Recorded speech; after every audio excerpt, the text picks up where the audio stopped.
ദൈവത്തിന് സ്തോത്രം.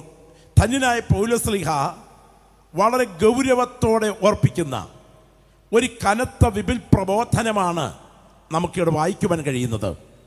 സുവിശേഷം അനുസരിക്കാത്തവർ യേശു ക്രിസ്തുവിൻ്റെ കർത്താവിൻ്റെ സന്നിധാനവും അവൻ്റെ വല്ലഭത്വത്തോടുകൂടിയ മഹത്വവും വിട്ട് നിത്യനാശം എന്ന ശിക്ഷാവിധി അനുഭവിക്കും.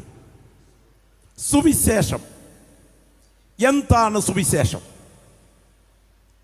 സുവിശേഷത്തിൻ്റെ സാധ്യതകൾ എന്തൊക്കെയാണ്? സുവിശേഷത്തിൻ്റെ പേരുകൾ എന്തെല്ലാമാണ്?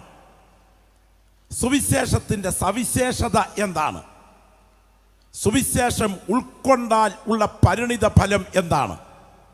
സുവിശേഷം അവഗണിച്ചാൽ ഉള്ള പ്രത്യാഘാതം എന്താണ്? ഇന്ന് രാത്രി ഈ ജീവന്റെ വചനം ഇവിടെ പങ്കുവയ്ക്കുമ്പോൾ നിത്യതയോട് നമ്മെ അടുപ്പിക്കുന്ന ഈ വചനം ഒരിക്കൽ കൂടെ ഈ സഭയുടെ പ്ലാറ്റ്ഫോമിൽ പ്രസംഗിക്കപ്പെടുന്നത് ഭാഗ്യമാണെന്ന് വിശ്വസിക്കുന്ന ദൈവമക്കൾ കരമുയർത്തിക്കൊണ്ട് പറയണം, ഇത് സാധാരണ ശക്തിയല്ല, ഇത് അസാധാരണ ശക്തിയാണ് ഇതിന് പുറകിൽ വ്യാപരിക്കുന്നത്. അനുഭവിച്ചറിയുന്ന ഒരുപറ്റം ദൈവമക്കൾ ഇതിനകത്തിരിപ്പുണ്ട്. ദൈവത്തിന് സ്തോത്രം. എന്താണ് സുവിശേഷം? സുവിശേഷം എന്തല്ല? വളരെ ശാന്തമായി ഇന്ന് രാത്രി ഈ തിരുവെഴുത്തുകൾ നിങ്ങൾ കേൾക്കുക. ഞാൻ ഈ രാത്രി നിങ്ങളുടെ മുൻപിൽ തിരുവെഴുത്തുകൾ പങ്കുവയ്ക്കുമ്പോൾ നിങ്ങളാരും കുടുകുട ചിരിക്കണം എന്നല്ല എൻ്റെ ആഗ്രഹം. ആത്മലോകത്തിൽ സദസ്സിനെ നന്നായി ചിരിപ്പിക്കാനുള്ള ചിരിമരുന്ന് ഉപയോഗിക്കാൻ കഴിവുള്ള ചിരി വിദഗ്ധന്മാരുണ്ട്. എന്നാൽ സുവിശേഷ പ്രസംഗം ഒരിക്കൽ പോലും ചിരി പ്രതീക്ഷിക്കുന്നില്ല, കരച്ചിലാണ് പ്രതീക്ഷിക്കുന്നത്. നിങ്ങൾ ഇന്ന് രാത്രിയിൽ ചിരിച്ചെഴുന്നേൽക്കുകയല്ല വേണ്ടത്. ഇന്ന് രാത്രി നിങ്ങൾ നിത്യതയെ നോക്കി കരഞ്ഞെഴുന്നേൽക്കുന്ന രാത്രിയായി രാത്രി മാറണം. എൻ്റെ പ്രിയപ്പെട്ടവരെ, 2023 25 സന്ധിയിലേക്ക് അവസാനത്തേക്ക് നമ്മൾ വരികയാണ്.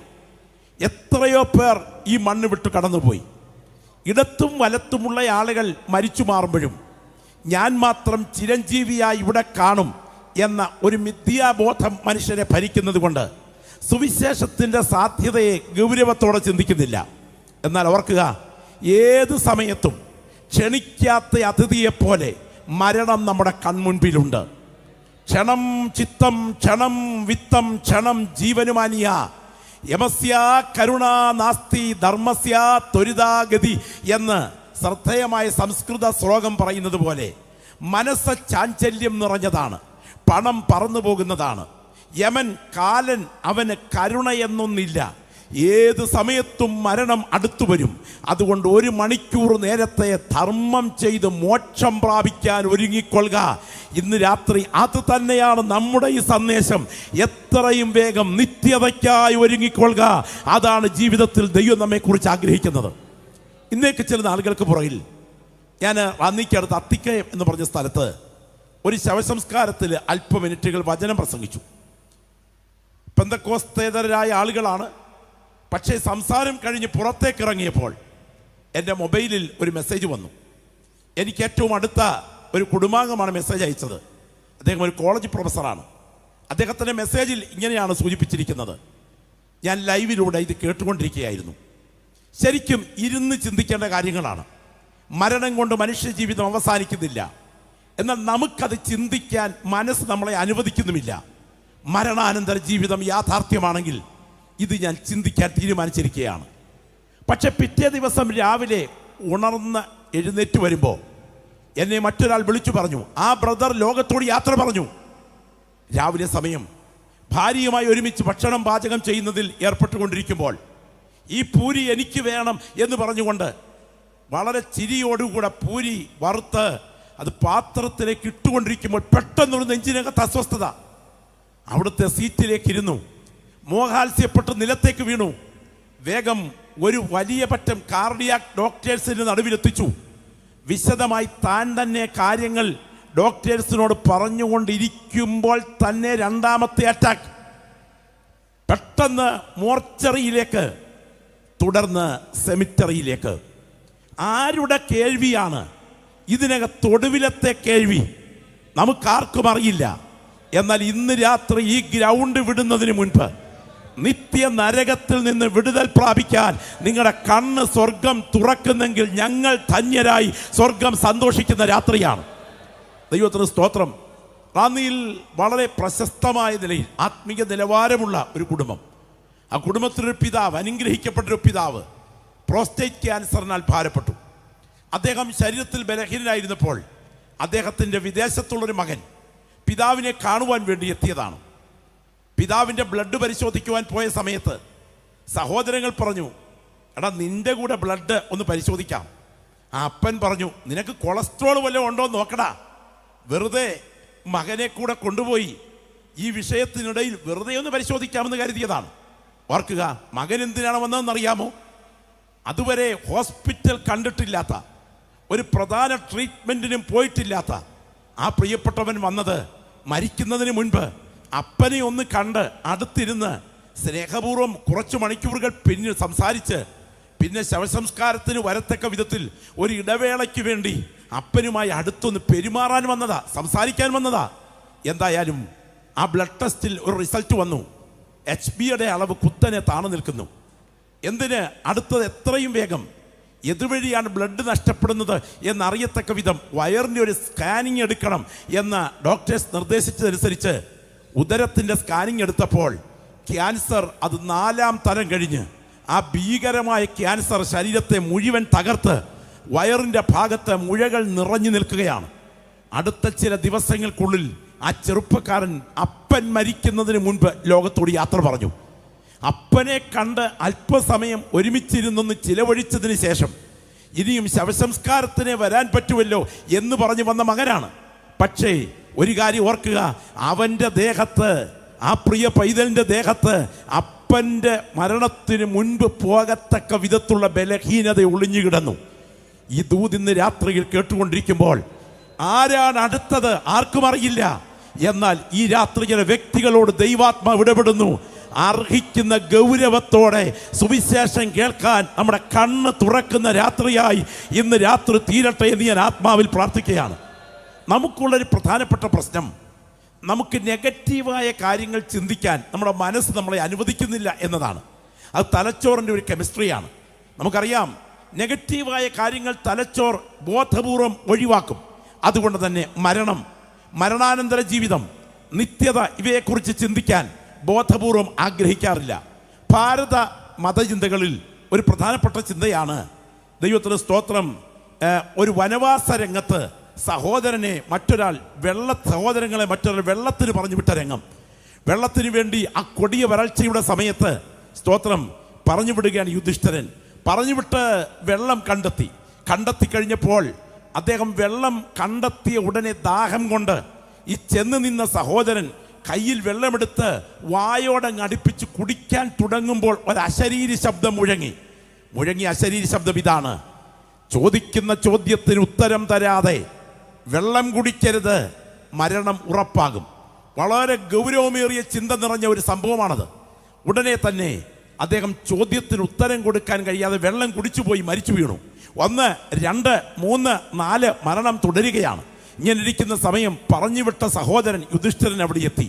അദ്ദേഹം വെള്ളം കുടിക്കാൻ വായോട് അടുപ്പിച്ചപ്പോൾ ഈ ശബ്ദം മുഴങ്ങുകയാണ്: ചോദിക്കുന്ന ചോദ്യത്തിന് ഉത്തരം തരാതെ വെള്ളം കുടിക്കരുത്. ഈ അശരീര ശബ്ദത്തിന് മുൻപിൽ കഠിനദാഹം കടിച്ചു പിടിച്ചുകൊണ്ട് ഇദ്ദേഹം ഉത്തരം കൊടുക്കുകയാണ്. ചോദ്യം 1, ഏറ്റവും ശ്രദ്ധേയമായ ചോദ്യം മുഴങ്ങുകയാണ് ഭാരതീയ ചിന്തയിൽ. എന്തെന്നറിയാമോ ചോദ്യം? സ്തോത്രം, ലോകത്തിലേക്കും ഏറ്റവും വലിയ അത്ഭുതം ഏതാണ്? ഇതാണ് ചോദ്യം. ആ ചോദ്യത്തിന് കൊടുക്കുന്ന ഉത്തരം ശ്രദ്ധേയമാണ്. അദ്ദേഹം കൊടുത്ത ഉത്തരം ഇതാണ്: സ്തോത്രം, ഇടത്തും വലത്തുമുള്ളവർ മരിച്ചു മാറുമ്പോഴും ഞാൻ മാത്രം ചിരഞ്ജീവിയായി മരിക്കാത്തവനായി ഇവിടെ തുടരും എന്ന മനുഷ്യന്റെ മിഥ്യാബോധമാണ് ലോകത്തിലേക്കും ഏറ്റവും വലിയ അത്ഭുതം. സ്തോത്രം, ഇന്ന് രാത്രി ഈ ദൂത് കേട്ടുകൊണ്ടിരിക്കുന്ന സമയം, കർത്താവേ, ഈ രാത്രി ഞാൻ പോയി കിടന്നുറങ്ങുന്ന കിടപ്പറ എൻ്റെ മരണയറയായി മാറിയാൽ എൻ്റെ വിശ്രമം എൻ്റെ രക്ഷകൻ്റെ മാർവിലായിരിക്കണം എന്ന് ആത്മാർത്ഥമായി കൊതിക്കുന്ന ദൈവമക്കൾ ആ വലതുകരം ഒന്ന് ഉയർത്തിപ്പിടിച്ചേ. ശബ്ദം ഉയരട്ടെ. എല്ലാ ഇരിക്കുന്ന ഇരിപ്പിൽ ഹൃദയംഗമമായി ഇതൊന്ന് ചിന്തിച്ചേ.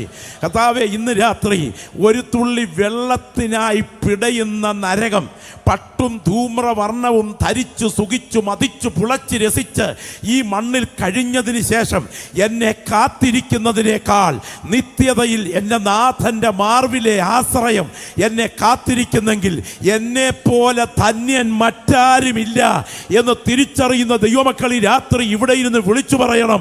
ഞങ്ങൾ ഈ ഉയർത്തുന്ന സുവിശേഷത്തിൻ്റെ ആത്യന്തിക ലക്ഷ്യം ആത്മാക്കളുടെ നിത്യതയ്ക്കായിട്ടാണ്. ഈ രാത്രിയിലെ വ്യക്തികളെങ്കിലും വിടുവിക്കപ്പെട്ടാൽ ഞങ്ങൾ ധന്യരായി സ്വർഗം സന്തോഷിക്കുന്ന രാത്രിയാണ്. പൗലോസ് എഴുതുകയാണ്, സുവിശേഷം അനുസരിക്കാത്തവർ. എന്താണ് സുവിശേഷം? പ്രിയപ്പെട്ടവരെ, ഗോതമ്പ് ദോശയിൽ നിന്നും ഗോതമ്പ് മാറ്റിയാൽ എന്തധികം വരും? എന്തധികം വരും? ഗോതമ്പ് ദോശ ഉണ്ടാക്കുന്നവരല്ലേ നമ്മുടെ സഹോദരിമാർ. എന്തധികം വരും? ഗോതമ്പ് ദോശയിൽ നിന്നും ഗോതമ്പ് മാറ്റിയാൽ ഒന്നും അധികം വരില്ല. അങ്ങനെയാണെങ്കിൽ സുവിശേഷത്തിൽ നിന്നും യേശു ക്രിസ്തുവിനെയും ക്രൂശിനെയും മാറ്റിയാൽ എന്തധികം വരും? ഒന്നും അധികം വരില്ല. ഇതിൻ്റെ അന്തസത്ത, ഇതിൻ്റെ ആധാരരേഖ, ഇതിൻ്റെ അടിസ്ഥാന ഘടകം സുവിശേഷമാണ്. അത് പ്രസംഗിക്കാൻ ദൈവം നമുക്ക് ഭാഗ്യം നൽകിയത് പദവിയാണെന്ന് തിരിച്ചറിയുന്ന ദൈവമക്കൾ പറയണം, ഇതിൻ്റെ പുറകിൽ ദൈവശക്തി വ്യാപരിക്കുന്നു. നാസയുടെ കണ്ടുപിടുത്തം പ്രസംഗിക്കാനല്ല ഞാൻ ഈ വേദിയിൽ നിൽക്കുന്നത്. കോമഡി പ്രസംഗിച്ച് നിങ്ങളെ ചിരിപ്പിക്കാനല്ല ഞാൻ ഇന്ന് രാത്രി ഇവിടെ നിൽക്കുന്നത്. യേശു ക്രിസ്തുവിൻ്റെ സുവിശേഷം വിളിച്ചു പറയാനാണ് ഇന്ന് രാത്രി ഇവിടെ നിൽക്കുന്നതെങ്കിൽ അത് പറയാൻ തക്കവണ്ണം പ്ലാറ്റ്ഫോം ഒരുക്കിയ സഭയെയും അത് കേൾക്കാൻ കടന്നു വന്ന ദൈവമക്കളും ധന്യരാണ്. ഇത് തിരിച്ചറിയുന്ന ദൈവമക്കൾ പറയണം, ഈ രാത്രി എനിക്ക് ജീവന്റെ വചനം കേൾക്കാൻ ഭാഗ്യമൊരുക്കിയത് എൻ്റെ ദൈവം പകർന്ന ദൈവകൃപയാണ്. കർത്താവിന് സ്തോത്രം. എന്താണ് സുവിശേഷം? പാപക്കനി പിടിച്ചു കടിച്ച് പാളിച്ച പറ്റി പതനം ഭവിച്ച ആദി മാതാപിതാക്കൾ പാപത്തിൽ വീണു കഴിഞ്ഞപ്പോൾ ദൈവം കണ്ടെത്തിയ കുറുക്കുവഴിയല്ല സുവിശേഷം. പാപത്താൽ തകർന്നു പോയ ആദിമ കുടുംബം മരത്തിന് മറഞ്ഞപ്പോൾ തങ്ങളുടെ തലച്ചോറിൽ ഉദിച്ചുയർന്ന ഒരു പരിഹാര മാർഗവുമല്ല സുവിശേഷം. പിന്നെയോ പുരാതനകാല നിത്യതയിൽ തൻ്റെ പുത്രൻ ഉൾപ്പെടെയുള്ള പവിത്ര തൃത്വം സർവാധികാരിയായി വിരാജിച്ചരുളുമ്പോൾ സാധുക്കളായ ഒരുപറ്റം ദൈവമക്കളെ പുത്തനാം യെരൂശലേമിൻ്റെ തങ്കത്തരുവീഥിയിൽ നിത്യതയിലെത്തിക്കാൻ ദൈവം ചെയ്ത കാര്യപരിപാടിയുടെ ഭാഗമായി എൻ്റെ മേൽ പകർന്ന വീണ്ടെടുപ്പിൻ്റെ അടിസ്ഥാനമാണ് ഞാൻ ഈ രാത്രിയിൽ പ്രസംഗിക്കുന്ന സുവിശേഷമെന്ന് ബോധ്യമുള്ള ദൈവമക്കൾ ശബ്ദമുയർത്തി പറയണം. ഇത് സാധാരണ ശക്തിയല്ല, ഇതിൻ്റെ പുറകിൽ അസാധാരണ ശക്തി വ്യാപരിക്കുന്നുണ്ട്. ഈ ദൂത് ഇന്ന് രാത്രി ഇവിടെ മുഴങ്ങുമ്പോൾ, ഈ പ്രസംഗം ഇവിടെ വയ്ക്കുന്ന സമയം ആർക്കു വേണ്ടിയാണ് ഇന്ന് ശക്തമായി ദൈവം ഇടപെടുന്നത് എന്ന് നമുക്കറിയില്ല. എന്നാൽ ഇന്ന് രാത്രി ഓർക്കുക, ഒരു വേള സുവിശേഷത്തിലേക്ക് നമ്മുടെ ശ്രദ്ധയൊന്ന് ഉയർത്തണം. എന്താണ് സുവിശേഷം? സുവിശേഷത്തിൻ്റെ യഥാർത്ഥപ്പെട്ട 4 ഉത്തരങ്ങൾ, 4 പ്രധാനപ്പെട്ട പ്രയോഗങ്ങൾ, അതിലേക്ക് ഞാൻ നിങ്ങളെ സത്യം ക്ഷണിക്കുകയാണ്. ഇതിൻ്റെ 4 പ്രധാനപ്പെട്ട പേരുകൾ വേഗം നമുക്ക് തിരുവെഴുത്തിലേക്ക് ഒന്ന് വരാം. ഞാൻ നിങ്ങളുടെ ശ്രദ്ധയെ ആ ഭാഗത്തേക്ക് ഒന്ന് കൊണ്ടുപോവുകയാണ്. വളരെ പ്രാർത്ഥനാപൂർവ്വം നിങ്ങൾ ശ്രദ്ധിക്കുക. നമുക്ക് മത്തായി 24-14 വാക്യം, മത്തായി 24-14 വാക്യം, സുവിശേഷത്തിൻ്റെ 4 പ്രധാനപ്പെട്ട പേരുകൾ വായിച്ചാട്ടെ. മത്തായി 24-14. രാജ്യത്തിന്റെ ഈ സുവിശേഷം, രാജ്യത്തിന്റെ ഈ സുവിശേഷം സകല ജാതികൾക്കും സാക്ഷ്യമായി, സകല ജാതികൾക്കും സാക്ഷ്യമായി ഭൂലോകത്തിലൊക്കെയും പ്രസംഗിക്കപ്പെടും. ഭൂലോകത്തിലൊക്കെയും പ്രസംഗിക്കപ്പെടും. അപ്പോൾ അവസാനം വരും. ഈ സുവിശേഷം ഇത് രാജ്യത്തിന്റെ സുവിശേഷമാണ്. എല്ലാ ദൈവമക്കളും കൂടെ കരങ്ങളും ഉയർത്തി പറഞ്ഞ് രാജ്യത്തിന്റെ സുവിശേഷം. നീ ശക്തിയോടെ പറഞ്ഞേ, ഈ സുവിശേഷം രാജ്യത്തിന്റെ സുവിശേഷമാണ്. പ്രവർത്തികളുടെ പുസ്തകം 20-ാം അധ്യായം വായിക്കുമ്പോൾ അവിടെ 24 ഇങ്ങനെ കൊടുത്തിരിക്കുന്നത്, സ്തോത്രം, എൻ്റെ ഓട്ടവും ദൈവകൃപയുടെ സുവിശേഷത്തിന് സാക്ഷ്യം വഹിക്കേണ്ടതിന് കർത്താവായ യേശു തന്ന ശുശ്രൂഷയും തികയ്ക്കണം എന്നേ എനിക്കുള്ളൂ. ഇത് ദൈവകൃപയുടെ സുവിശേഷമാണ്. വെളിപ്പാട് പുസ്തകത്തിൽ വരുമ്പോൾ 14:6 ഇങ്ങനെ വായിക്കുന്നത്, സകല ജാതികളോടും അറിയിക്കേണ്ടതിന് ദൈവത്തിന് സ്തോത്രം, ഒരു നിത്യ സുവിശേഷം അവൻ്റെ കൈകളിലുണ്ടായിരുന്നു. സുവിശേഷത്തിൻ്റെ മറ്റൊരു പ്രയോഗമാണ് നിത്യ സുവിശേഷം. കൊരിന്ത്യർക്കെഴുതിയ ലേഖനത്തിൽ പൗലോസ് അപഥസഞ്ചാരം നടത്തുന്ന പ്രഭാഷകരെ കുറിച്ച് ഓർപ്പിച്ചിട്ടുണ്ട്. മറ്റൊരു സുവിശേഷം നിങ്ങൾ സഹിക്കുന്നത് ആശ്ചര്യം. അങ്ങനെയാണെങ്കിൽ ഈ സുവിശേഷത്തിൻ്റെ പേരുകൾ എന്തൊക്കെയാണ്? ഇത് ദൈവത്തിന് സ്തോത്രം രാജ്യത്തിൻ്റെ സുവിശേഷമാണ്. ഇത് ദൈവകൃപയുടെ സുവിശേഷമാണ്. ഇത് നിത്യ സുവിശേഷമാണ്. ഇതിന് നടുവിൽ മറ്റൊരു പകരക്കാരൻ ഇവിടെ വ്യാപരിക്കുന്നുണ്ട്. അത് മറ്റൊരു സുവിശേഷമാണ്.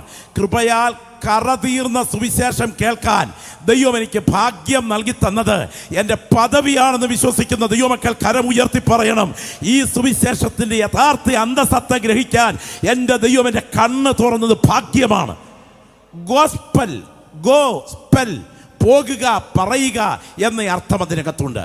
ഗോഡ്സ്പെൽ, ദൈവം സംസാരിച്ചത് എന്ന ഭാഗവും അതിനകത്തുണ്ട്. അങ്ങനെയാണെങ്കിൽ ദൈവം സംസാരിക്കുന്നതാണ് ഈ സുവിശേഷം. പോയി പറയേണ്ടതാണ് ഈ സുവിശേഷം. സകലരും കേൾക്കേണ്ടതാണ് ഈ സുവിശേഷം.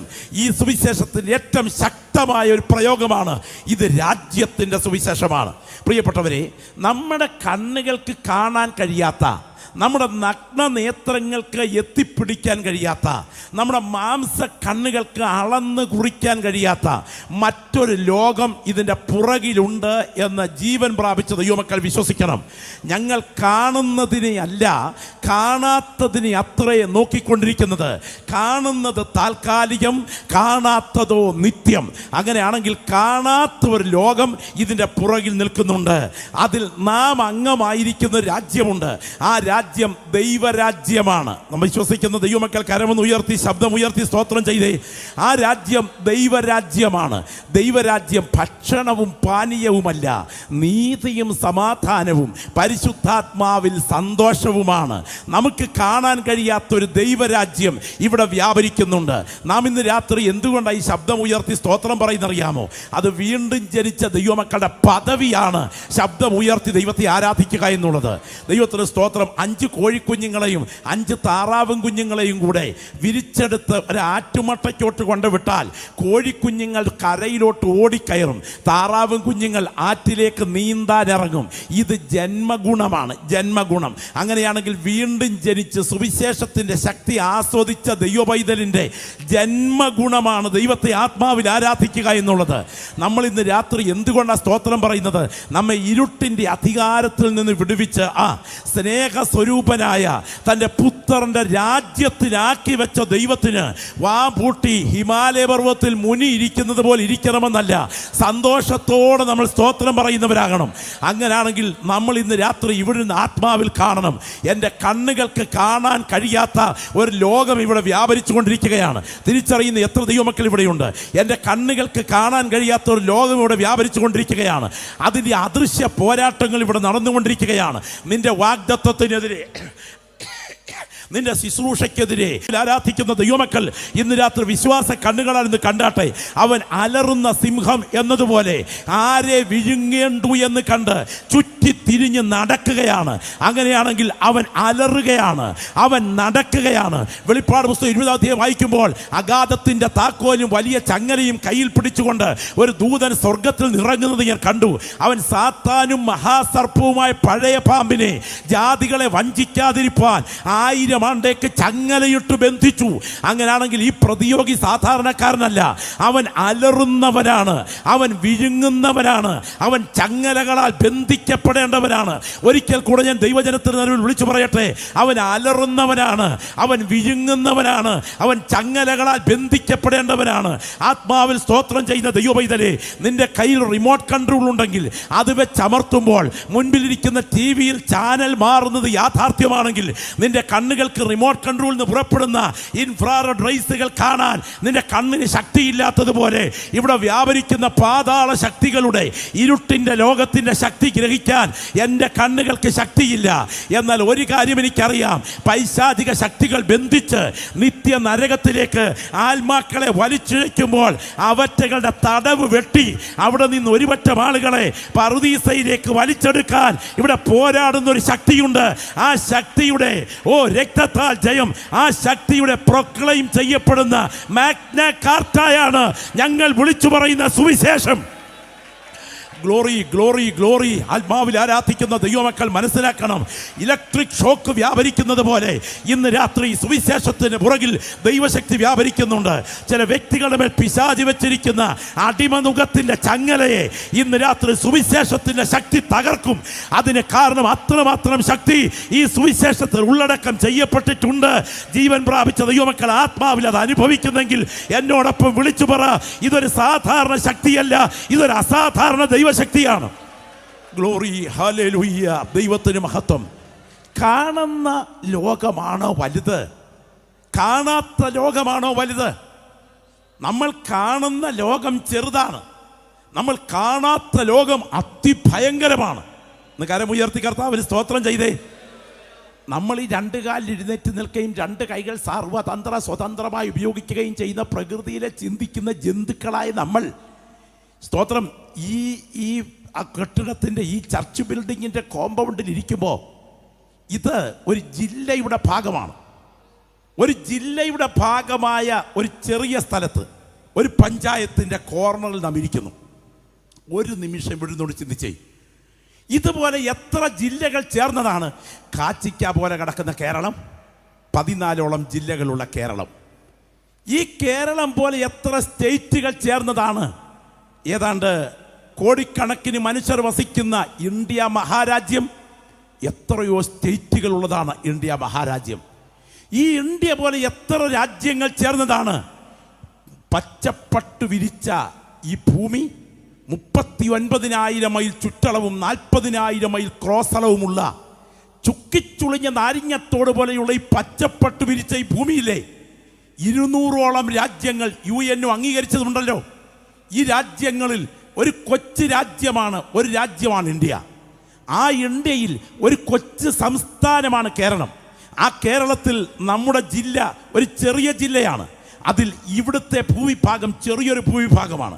അപ്പോൾ ഇതിൻ്റെ പുറകിൽ നിരവധി ജില്ലകൾ, ഇതിൻ്റെ പുറകിൽ നിരവധി സ്റ്റേറ്റുകൾ, ഇതിൻ്റെ പുറകിൽ നിരവധി രാജ്യങ്ങൾ. ഇനിയും സൂര്യൻ ഉൾക്കൊള്ളുന്ന സൗരയൂഥ കുടുംബത്തിലെ ഗ്രഹങ്ങൾക്കിടയിൽ വെച്ച് ഏറ്റവും ചെറിയ ഒരു പച്ചഗ്രഹമല്ലേ ഈ ഭൂമി? ഇതുപോലെയുള്ള എത്രയോ ഗ്രഹങ്ങൾ ഈ 9,30,00,000 മൈൽ അപ്പുറത്തു നിന്ന് കത്തിച്ചൊലിക്കുന്ന 6000 ഡിഗ്രി സെൽഷ്യസിൽ ഹീലിയം കത്തുന്ന ഈ ആണവ നിലയമായ സൂര്യനെ ചുറ്റിത്തിരിയുന്നുണ്ട്.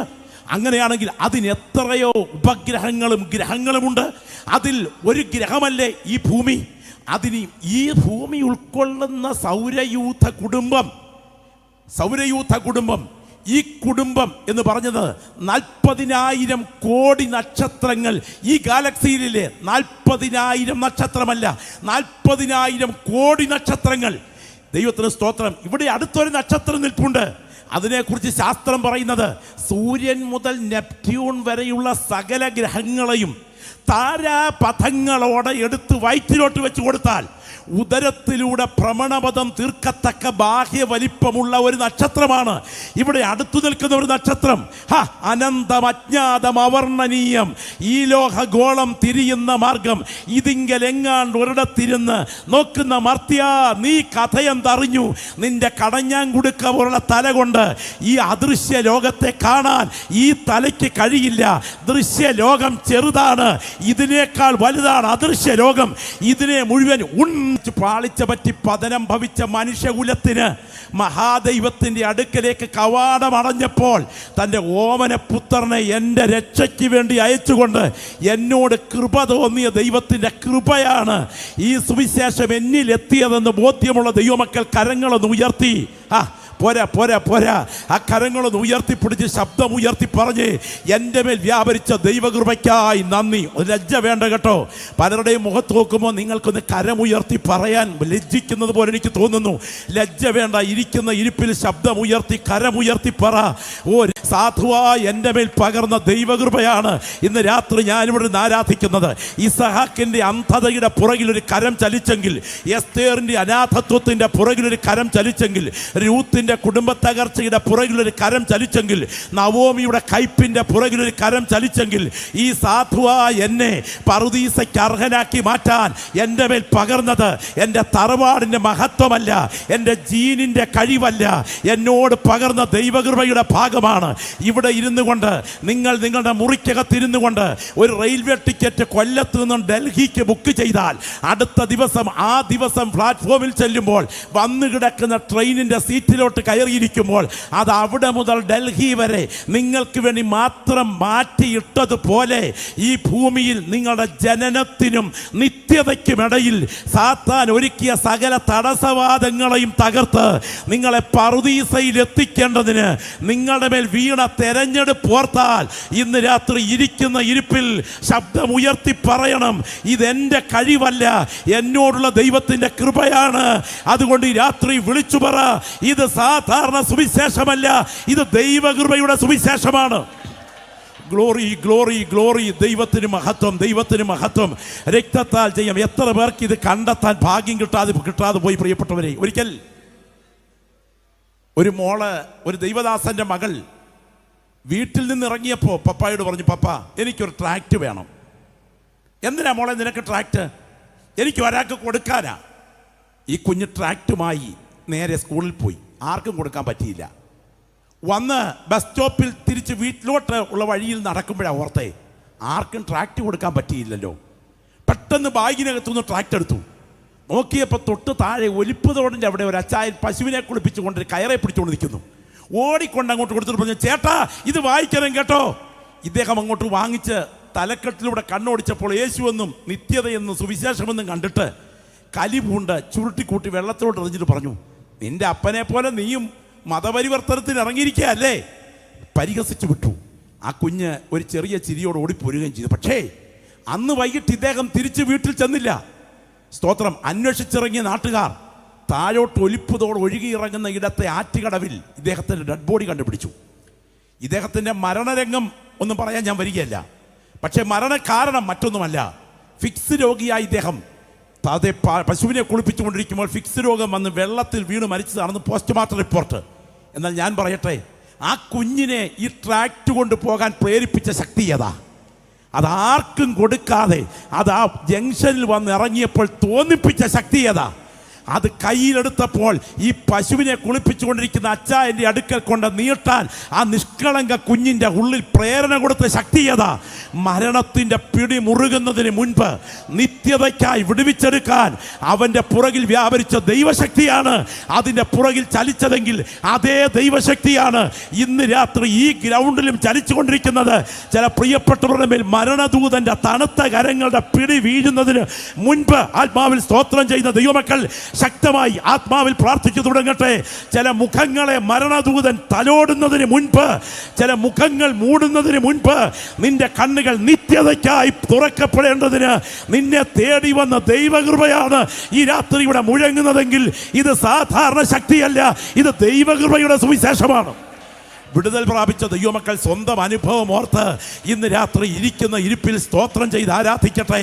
ദൈവത്തിന് മഹത്വം. വിടുതൽ പ്രാപിച്ച ദൈവമക്കൾ, എൻ്റെ മേൽ പകർന്ന ദൈവകൃപ, എൻ്റെ മേൽ പകർന്ന ദൈവകൃപ, എൻ്റെ മേൽ അനർത്ഥങ്ങൾ ചിലത് ജീവന് നേരെ വന്നില്ലേ, അത് ശത്രുവിൻ്റെ കൈകളിൽ നീ പെട്ടുപോകാതെ ആരോഗ്യത്തോടെ ഇന്ന് രാത്രി ഇവിടെ ഇരുത്തിയിരിക്കുന്നത് നിന്റെ മേൽ വ്യാപരിക്കുന്ന ദൈവകൃപയാണ് എന്ന് തിരിച്ചറിയാൻ കഴിയുന്നെങ്കിൽ അനുഭവിച്ച ദൈവമക്കൾ വിളിച്ചു പറയണം, എൻ്റെ കഴിവ് കൊണ്ടല്ലിത്, എൻ്റെ കഴിവ് കൊണ്ടല്ലിത്, കൃപയാൽ കൃപയാൽ എൻ്റെ മേൽ അനർഹമായ സ്ഥാനത്ത് പകർന്ന ആനുകൂല്യം കൊണ്ടാണ് ഞാൻ ദൈവകൃപയിൽ എത്തിച്ചേർന്നത്. ഈ സുവിശേഷത്തിൻ്റെ പേര് ദൈവകൃപയുടെ സുവിശേഷമാണ്. ഇനി മാത്രമല്ല, ഈ സുവിശേഷത്തിന് വെളിപ്പാട് പുസ്തകം കൊടുക്കുന്ന പ്രയോഗമുണ്ട്. ഇത് നിത്യ സുവിശേഷമാണ്. ഇന്ന് കരമുയർത്തി പറഞ്ഞേ, ഇത് നിത്യ സുവിശേഷമാണ്. ശബ്ദമൊന്ന് ഉയർത്തി പറഞ്ഞേ, എന്ത് സുവിശേഷമാണ്? നിത്യ സുവിശേഷം. എന്തുകൊണ്ടാണ് ഈ സുവിശേഷത്തെ നിത്യ സുവിശേഷം എന്ന് പറയുന്നത്? എന്ന് പറഞ്ഞാൽ ഏദനിലെ പാപം ഉണ്ടായതിന് ശേഷമാണോ കാൽവറിയിലെ യാഗം ദൈവം പ്ലാൻ ചെയ്തത്? കാൽവറിയിലെ യാഗം ഏദനിലെ പാപം സംഭവിക്കാതിരുന്നിരുന്നെങ്കിൽ സംഭവിക്കുമായിരുന്നുവോ എന്ന് വേദശാസ്ത്രപരമായൊരു ചോദ്യമാണ്. പക്ഷെ ഞാൻ പറയട്ടെ, വെളിപ്പാട് പുസ്തകത്തിൽ നമുക്ക് എല്ലാവർക്കും അറിയാവുന്ന ഒരു വാക്യമുണ്ട്. ലോകസ്ഥാപനം മുതൽ അറുക്കപ്പെട്ട കുഞ്ഞാടിൻ്റെ ജീവപുസ്തകത്തിൽ പേരെഴുതിയിട്ടില്ലാത്ത ഭൂവാസികളൊക്കെയും എതിർ ക്രിസ്തുവിനെ നമസ്കരിക്കും. കരമുയർത്തി സ്തോത്രം പറഞ്ഞേ. വരാൻ തുടങ്ങുന്ന എതിർ ക്രിസ്തുവിന്റെ ഭരണത്തിൽ അവന്റെ മുൻപിൽ മുട്ടിടിച്ച് വീഴുന്ന സമൂഹത്തെക്കുറിച്ച് വെളിപ്പാടുകാരൻ പറയുകയാണ്. ലോകസ്ഥാപനം മുതൽ അറുക്കപ്പെട്ട കുഞ്ഞാടിന്റെ ജീവപുസ്തകത്തിൽ പേരെഴുതിയിട്ടില്ലാത്ത ഭൂവാസികൾ. കുഞ്ഞാട് യേശു ക്രിസ്തുവാണ്. അവൻ അറുക്കപ്പെട്ടു, അല്ലെങ്കിൽ ക്രൂശിക്കപ്പെട്ടു. എന്ന് മുതൽ ക്രൂശിക്കപ്പെട്ടു? ലോകസ്ഥാപനം മുതൽ. ലോകസ്ഥാപനത്തിന് മുൻപേ. എന്താണ് ലോകസ്ഥാപനം? ഈ മഹാപ്രപഞ്ചം നിതാന്ത ശൂന്യതയിൽ നിലകൊള്ളുമ്പോൾ, ആഴിയില്ല, ഊഴിയില്ല, തരിയില്ല, താരങ്ങളില്ല, നക്ഷത്രങ്ങളില്ല, നെബുലകളില്ല, ഗാലക്സികളില്ല.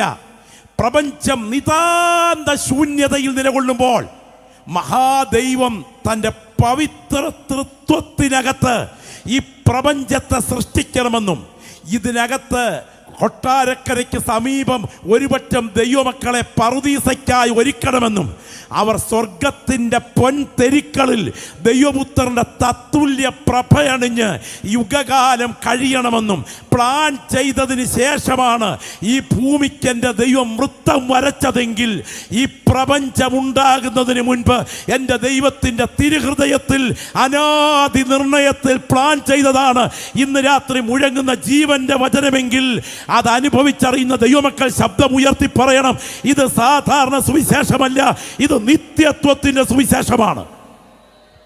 എന്തുകൊണ്ടാണ് സുവിശേഷത്തിന് നേരെ ഇത്രയും വെല്ലുവിളി?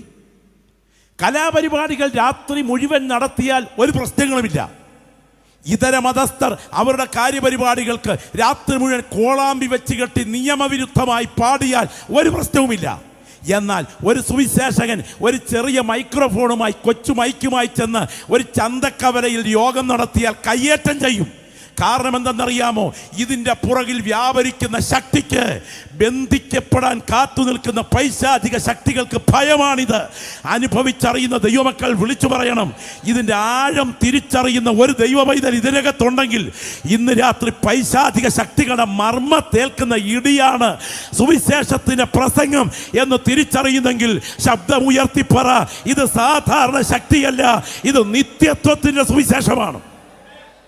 അക്കാലാതീതതയിൽ നിന്ന് കാലിത്തൊഴുത്തിലൂടെ കന്യകയുടെ ഉദരത്തിൽ ഉരുത്തിരിഞ്ഞ് ഈ ലോകത്തിലേക്ക് കാലൂന്നി കയറി വന്ന് പാപകളങ്കങ്ങൾ തെല്ലുമേശാതെ ഈ മണ്ണിൽ കറതീർന്ന പവിത്ര ജീവിതം നയിച്ച് ഇങ്ങനെ സകല നീതിയും നിവർത്തിക്കുന്നത് നമുക്കുചിതമെന്ന് പറഞ്ഞുകൊണ്ട് യോഹന്നാന്റെ കൈക്കീഴിൽ നിമജ്ജന സ്നാനം സ്വീകരിച്ച് രോഗികളെ സൗഖ്യമാക്കി മരിച്ചവരെ ഉയർപ്പിച്ച് അത്ഭുതങ്ങൾ ചെയ്ത് നാടെങ്ങും സഞ്ചരിച്ച് 33.5 തിരുവയസ്സെങ്കിൽ പാപശാപ കാലുഷ്യങ്ങൾ നമ്മുടേത് ഏറ്റുവാങ്ങിക്കൊണ്ട് കാൽവറിയിൽ കള്ളന്മാരുടെ മധ്യത്തിൽ കാരിരും പാണികളിൽ തൂങ്ങി മരിച്ച് കുലയ്ക്ക് കൊടുത്ത മരണത്തിനും കനത്ത കാവൽ ശക്തിക്കും വിധേയനായി കല്ലുകൊണ്ടുണ്ടാക്കിയ കല്ലറയിൽ ശവസംസ്കരിക്കപ്പെട്ടിട്ടും കല്ലറയെ ഭേദിച്ച് കാവൽപ്പടയാളികളുടെ കാൽമുട്ടുകളെ വിറകൊള്ളിച്ച് ഒരിക്കലും മരിക്കാൻ കഴിയാത്ത മഹത്വ ശരീരത്തിൽ മരണത്തെ ജയിച്ചുയർത്തെഴുന്നേറ്റ് ആണിപ്പാടേറ്റ പൊന്നു കരങ്ങൾ ഉയർത്തി വത്സല ശിഷ്യന്മാരെ ആശീർവദിച്ച് അവർ കാണുക സ്വർഗാരോഹണം ചെയ്ത് ഇത്രയും ദൈവമക്കൾ ഇവിടെ നിന്ന് സ്തോത്രം ചെയ്തുകൊണ്ടിരിക്കുമ്പോൾ പിതാവിന്റെ സന്നിധിയിൽ തൃക്കരങ്ങളും തങ്കത്തളികയിൽ പരിശുദ്ധ രക്തവുമായി മധ്യസ്ഥത അണച്ച് ഇനി എത്രയും താമസമിന ആകാശമേഘങ്ങളിൽ തന്റെ വിശുദ്ധ സഭയെ ചേർക്കാൻ മടങ്ങി വരുന്ന എൻ്റെ രക്ഷകന്റെ ജനന മരണ അടക്ക പുനരുത്ഥാനത്തിന്റെ കാര്യപരിപാടി മനുഷ്യന്റെ തലച്ചോറിൽ ഉരുത്തിരിഞ്ഞതല്ല. അത് പുരാതനകാല നിത്യതയിൽ ദൈവം പ്ലാൻ ചെയ്തതാണ്. അത് പാതാള ശക്തികൾക്ക് പ്രഹരമാണ്. അത് വീണ്ടെടുപ്പ് പ്രാപിച്ച ദൈവമക്കൾക്ക് വിജയമാണ്. അത് തിരിച്ചറിയുന്ന ദൈവമക്കൾ വിളിച്ചു പറയുന്നു, ഇത് സാധാരണ സുവിശേഷമല്ല, ഇത് നിത്യത്വത്തിന്റെ സുവിശേഷമാണ്. കരമുയർത്തി കർത്താവിന് മഹത്വം അർപ്പിക്കാമോ? ഇത്ര വലിയ സുവിശേഷം, സ്തോത്രം. ഈ സുവിശേഷം ഒരു സാധാരണ വസ്തുതയല്ല, ഇത് അസാധാരണ ദൈവശക്തിയാണ്. ഇത് അനുഭവിച്ചറിയാൻ ഭാഗ്യം കിട്ടുക എന്ന് പറയുന്നത് ജീവിതത്തിൻ്റെ ഭാഗ്യമാണ്. ഇതനുസരിക്കാത്തവർക്ക് എന്താണ് വെച്ചിരിക്കുന്നത്? പ്രിയപ്പെട്ട ആ വേദഭാഗം ഒന്ന് പ്രത്യേകം ശ്രദ്ധിക്കണം. നമുക്ക് തെസ്സലോനിക്കർക്കെഴുതിയ 2-ാം ലേഖനം 1-ാം അധ്യായത്തിന് 10-ാമത്തെ വാക്യത്തിൽ ഇങ്ങനെ എഴുതിയിരിക്കുന്നത്, സുവിശേഷം അനുസരിക്കാത്തവർ കർത്താവിൻ്റെ സന്നിധാനവും അവൻ്റെ വല്ലഭത്വത്തോടുകൂടിയ മഹത്വവും വിട്ടകന്ന് നിത്യനാശം എന്ന ശിക്ഷാവിധി അനുഭവിക്കും. എല്ലാവരും കൂടെ ചേർന്ന് ഒന്ന് കരങ്ങൾ ഉയർത്തി പറയാമോ? എല്ലാവരും കൂടെ ചേർന്ന് കരമൊന്ന് ഉയർത്തി പറയാമോ? നിത്യനാശം എന്ന ശിക്ഷാവിധി. ദൈവമേ, നിൻ മുൻപിൽ ഞാൻ വരും നേരത്ത് നിൻമുഖ കാന്തിയൻ മ്ലാനത നീക്കണേ. ദൈവമേ, നിൻ മുൻപിൽ ഞാൻ വരും നേരത്ത് നിൻമുഖ കാന്തിയൻ മ്ലാനത നീക്കണേ. ഏവനും താൻ ചെയ്ത, അറിയാമോ, കർമ്മങ്ങൾക്കൊത്ത പോൽ ശീഘ്രമായി പ്രാപിപ്പാൻ ലോകം വിട്ടിടുന്നു.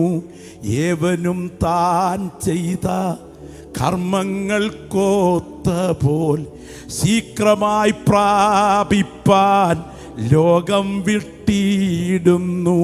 എന്താണ് ആ പാട്ടിൽ സാധു കൊച്ചുകുഞ്ഞ് ഉപദേശിച്ച് കുത്തിക്കുറിക്കുന്ന വാക്കുകൾ എന്തൊക്കെയാണെന്ന് അറിയാമോ? ദൈവത്തിന് സ്തോത്രം. ഏവനും താൻ ചെയ്ത കർമ്മങ്ങൾക്കൊത്ത പോൽ ശീഘ്രമായി പ്രാപിപ്പാൻ ലോകം വിട്ടിയിടുന്നു.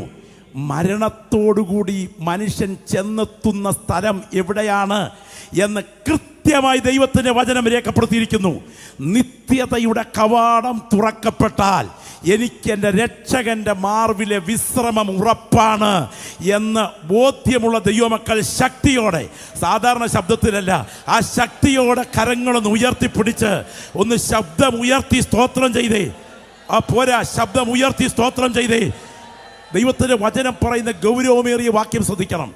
സുവിശേഷം അനുസരിക്കാത്തവർ യേശു ക്രിസ്തുവിൻ്റെ കർത്താവിൻ്റെ സന്നിധാനവും അവൻ്റെ വല്ലഭത്വത്തോടുകൂടിയ മഹത്വവും വിട്ട് നിത്യനാശം എന്ന ശിക്ഷാവിധി അനുഭവിക്കും.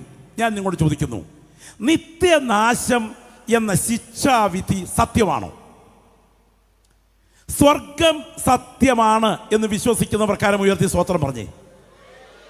ഒന്നുകൂടെ, സ്വർഗ സത്യമാണ്. തിരിച്ച്, നരകം സത്യമാണോ? നമ്മൾ അതിനെക്കുറിച്ച് കൂടുതൽ ചിന്തിക്കാറില്ല. നരകത്തെക്കുറിച്ച് പ്രസംഗിച്ചു പോയെങ്കിൽ ചില ആളുകൾ പറയുന്നു, പേടിപ്പിക്കാതെ ഭാഷ, പേടിപ്പിക്കാതെ.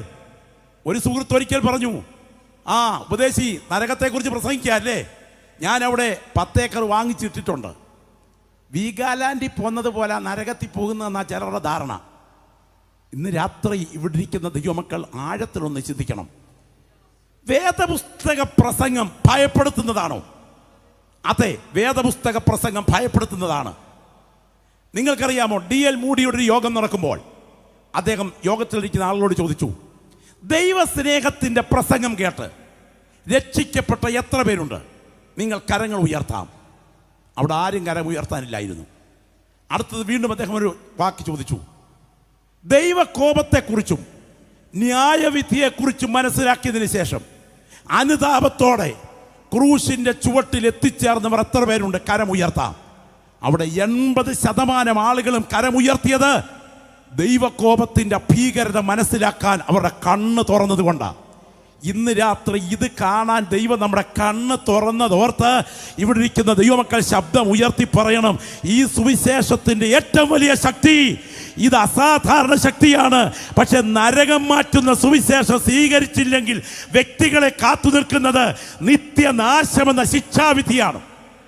പ്രിയപ്പെട്ടവരെ, നമുക്കറിയാം, വേദപുസ്തകത്തിലെ 1-ാമത്തെ പ്രസംഗനായിരിക്കുന്ന പത്രോസ് തിരുവെഴുത്തിൽ 1 മുതൽ 7 ഹാനോക്ക് അദ്ദേഹത്തിൻ്റെ പ്രസംഗത്തെക്കുറിച്ച് എഴുതിയിരിക്കുന്നത് ഇങ്ങനെ, ഇതാ കർത്താവ് എല്ലാവരെയും വിധിപ്പാനും അവരഭക്തിയോടെ ചെയ്ത ഭക്തിവിരുദ്ധമായ പ്രവർത്തികൾ നിമിത്തം, ഭക്തികെട്ട പാപികൾ തന്നെ നേരെ പറഞ്ഞ നിഷ്ഠൂരങ്ങൾ നിമിത്തം, ഭക്തികെട്ട പാപികളെയൊക്കെയും ബോധം വരുത്താൻ 1000 വിശുദ്ധന്മാരോടുകൂടെ വന്നിരിക്കുന്നുവെന്ന് 1 മുതൽ 7 ഹാനോക്ക് അവരെക്കുറിച്ച് പ്രവചിച്ചു പറഞ്ഞു.